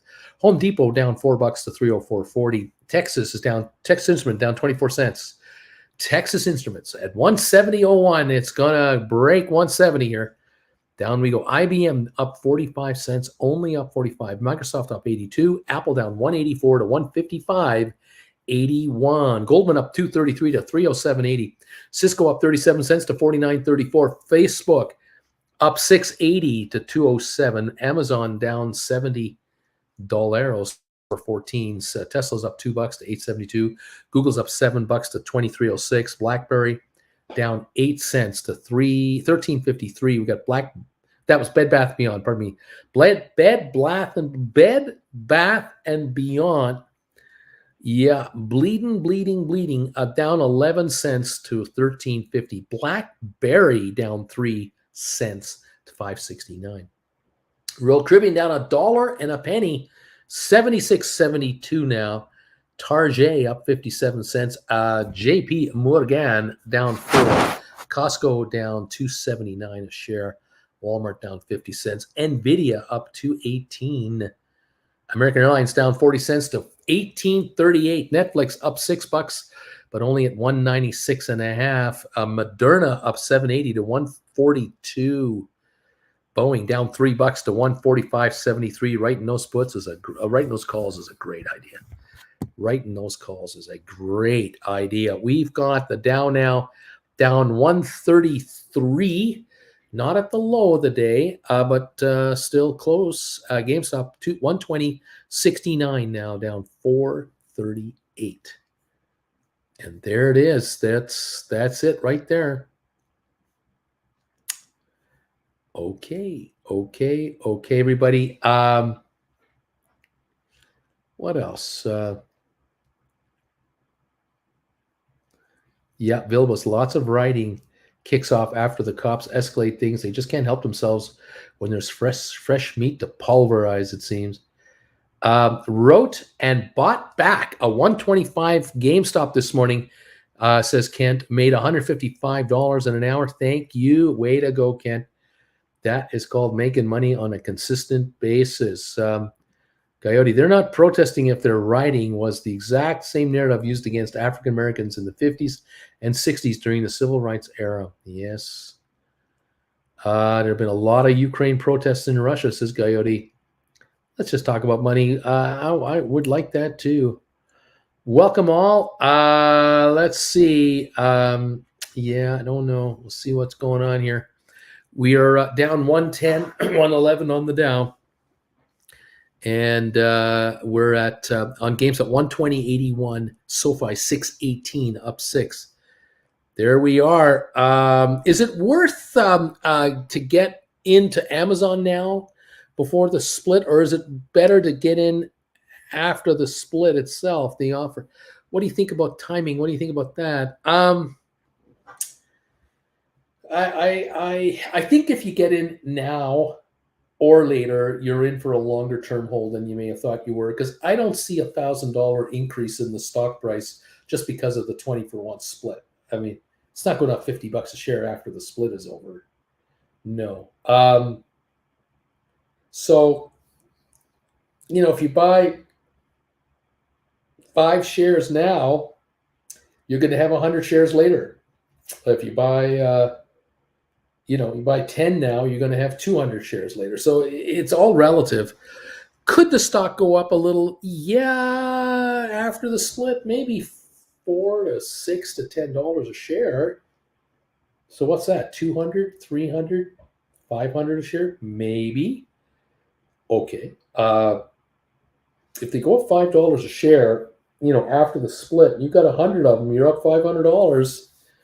But I don't know if you're up 500 from what you paid for them. You're just up 500 when the split happens. How much lower do they go in the meantime? And how, do you buy 5 now, get the split, wait a bit, then write contracts against them? That could be the way to play this game. Yeah. All right. Anyway, Uncle Bruce, when we're rolling, is there a profit and loss? I can't seem to figure out my math. Is there a class about the subject? Well, the way I look at it this way is that if you wrote a call, let's say you wrote a GameStop 100 and you got $10 for it, just easy math. And then the stock went up and the stock, went up, came back a little bit. And now You bought back that call to write another call, right? So let's say you bought back your call for $50 and sold another call for $50. You still got the original $10, right? The original 10 is still in your pocket. So if you can buy back the rolled over contract that you sold for 50 for less, you're not going to give back all the dough. In other words, look, you brought in $1,000 when you sold one call for $10. Then you paid $5,000 and you got $5,000 to do the rollover. So there's no difference. So you're still up $1,000 in cash in your account. That's what's in your account, 1,000, plus a new contract that you've rolled into. Now the stock's backed off. That call you sold for $50 is now at $20. So you could theoretically buy it back for $20 and close out your position, but you'd lose $1,000. Why would I say that? Because you have 1,000 in your account and you did a rollover and you still have 1,000 in your account because you paid 50 and you sold for 50, and you now bought that thing back for 20, but it cost you $2,000 to buy it back. You only had $1,000 from that first contract. You're down $1,000. But if you're now writing another contract for 3 weeks out at $10 out of the money, 5 out of the money, and you're getting 10 or 11 or 12 for that, you're still maintaining a position of $10 because it's a roll over. It's a roll structure. If you sold for 50 and it's now trading at 10, you buy it back. You don't need any fresh cash in your account to buy it back for $10 because you've got the $10 in your account. You now write a new contract for $10, good for 2 or 3 weeks. And if you score 5 or 6 or 7 on that, you've made $5, $6, or $7. On the other one, the first two, you just broke even on the whole thing, but you didn't lose your stock. And that's the key. The other factor is your stock was $78 before it took off. It went into the 80s and 90s. You wrote a $100 contract and it kept going on you. And you could have lost it at $100 a share strike price, but you didn't. You ended up writing a 150 or a 160 and you didn't get exercised. So the stock now is 120. At the end of the day, your account is even or down $1,000 in cash because you bought your call back at, say, 20. You only had 10 to cover it. You put up $1,000 to buy back. But your stock is up $20 a share from the 100 level, or it's up $30 a share when it was at 90 and you wrote that $100 call. The stock was 78, then it went to 90, it went to 95, went to 100. You wrote a call when it was at 90 for 100. You watched it go all the way to 200. It came back. You did a rollover. It's come back to 120, and you've closed out your position, the old roll position, and now you're getting ready to write again. But you're now writing a stock contract that might be a 130 because you got a 120 stock, not a $78 stock or a $90 stock. So between 90 and here, you're 3,000 richer on your stock, but you lost 1,000 on your option right, which means you're up $2,000 net, still ahead $2,000, and now you're writing a 130 to make another $500, $600, $700, hopefully without a rollover. The big picture, you keep writing, you keep writing, you keep writing, and you keep growing. So there's that. Okay. Now, some of you wrote a $10 call. You bought it back for 50. You wrote a call for 60. So you not only have the first $1,000, now you've made 1,000 more on the rollover. You've got 2,000 in cash in your account. And that contract went from 60 down to 20, and you bought it back at 20, which ate up the cash, which breaks even on the rollover, and you're up $3,000 on your stock because it's a 120 stock versus a $90 stock when you started. And if you're doing this with 5 contracts because you have 500 shares, your account is $15,000 more valuable because you're up $30 a share times 500 shares, and you broke even on your rollover. For those of you who did a rollover where you sold one for 10, you bought it back for 50, sold it for 60, and bought it back for 15, you've got $5 cash in the bank, which is $2,500 times 5 contracts, and you're up $15,000 on your stock because it's a 120 stock, not a $90 stock. So there's a double win there. Okay. it gets complicated, but you keep writing. You never stop writing. You never stop writing. Okay, I keep track of these like transaction when rolling. That I mean, I do the calculations on rollovers profits manually.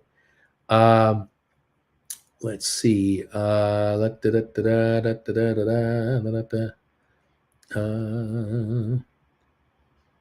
Hence the stay calm chant. Duncan, good morning, John. Good morning, everybody, to the show. We're just about done this telecast here. We're up to 3 hours. We're down 137 on the Dow. Another 50-point drop, and it's the low of the day, and we may well get it. Twitter's up 58. Rocket Lab down 12. SoFi's up 9 cents to 621. GameStop 120.53 down 454. The low of the day on the GameStop 119.51. We're within $1 or so of the low of the day. I don't think we're going anywhere. 2 new subvariants are driving South Africa's case surge for the coronavirus update. So they're ahead of us on that front, and we'll be watching to see what that variant is like. We'll watch that closely and carefully. Guys, thank you all for being with me today. Matterport's holding a 15-cent gain to 589.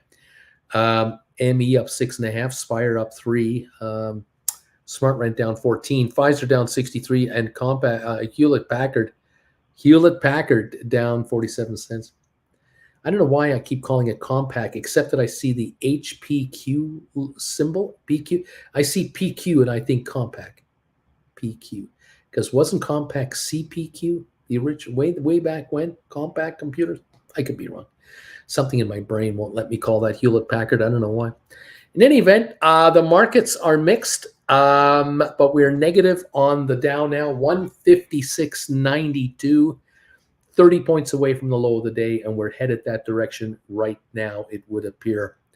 We're down 17 on S&P. We're down 0.5 point on NASDAQ now. We're up 1.5 on NASDAQ. But a lot of volatility. Uncertainty and volatility, which means bad. When the markets are quivering between being just up or being down a lot, being up or down, we're going lower. There's no breakout coming. It's not like, oh, economic good news is going to overtake the bad news. No. Right now we're down 177 on the Dow. We're just about to go for the low of the day. Here we are down 181. We're just about there. The low of the day, we're within 3 points of the low of the day right now. We're about to hit the low of the day on the Dow Jones. GameStop 119.93, down 514, and we're 40 cents away from the low of the day on that stock too. We're down 19.98 on S&P. We're down 3 on NASDAQ. We're going red. We're going red. SoFi is up 7, 619 right there. Okay. That's the story, kids, of a lovely lady who had 3 lovely daughters of her own. What can I say? Brady Bunch lives here. We are under pressure today, but not surprising considering the China slowdown is now becoming common knowledge. The forces at play are mentioning it. Those of you who want to join my class this weekend live, Saturday, May the 7th, 2 o'clock Eastern time. We're live this Saturday. By all means, send me a private email saying I would like an invitation to come to your class. I'll send you a link for payment if you need one. Otherwise, make a payment of $150 US to our PayPal account, which is linked down below, and I will automatically send you an invite to the class this Saturday, 2 o'clock Eastern. Stink bids, stink offers, and the psychology of the market. How to beat your opponent and make money in this market. Oh, it's important. Jen will be moderating it, and I look forward to seeing you this Saturday for our last class before we go to Europe for 2 months. And then we will be broadcasting from there. 2 weeks from now, I'll be broadcasting from London. I'm kind of looking forward to that. That's going to be kind of fun. Hope you're going to come along with us for the ride on that one. Thank you, everybody, for your kind words and support of this channel. And join me this afternoon at 3 o'clock Eastern time. And we will do it again for the final hour of trading today. And we'll get through that, all right? Thank you, guys. And let's see here.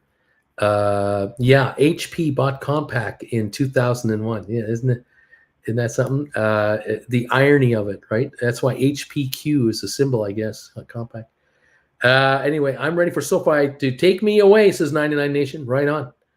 Rock and roll. Let's hope we have a good one. We didn't hit a new low. We got down close to the new low, but we didn't do it. We're down 104 now. Little recovery, maybe a little dead cat bounce recovery before another dip, but we could be lower today. We could be. SoFi up 12 to 624. GameStop 120.55 down 452. Okay, guys. I'll see you this after 3 o'clock Eastern. We'll shut this market off for the day, for the last hour, and we'll kind of take it from there. Okay. Thanks, everybody, for your support. We'll talk to you later today. This is Bruce from Calgary signing off. I'll see you soon. Bye.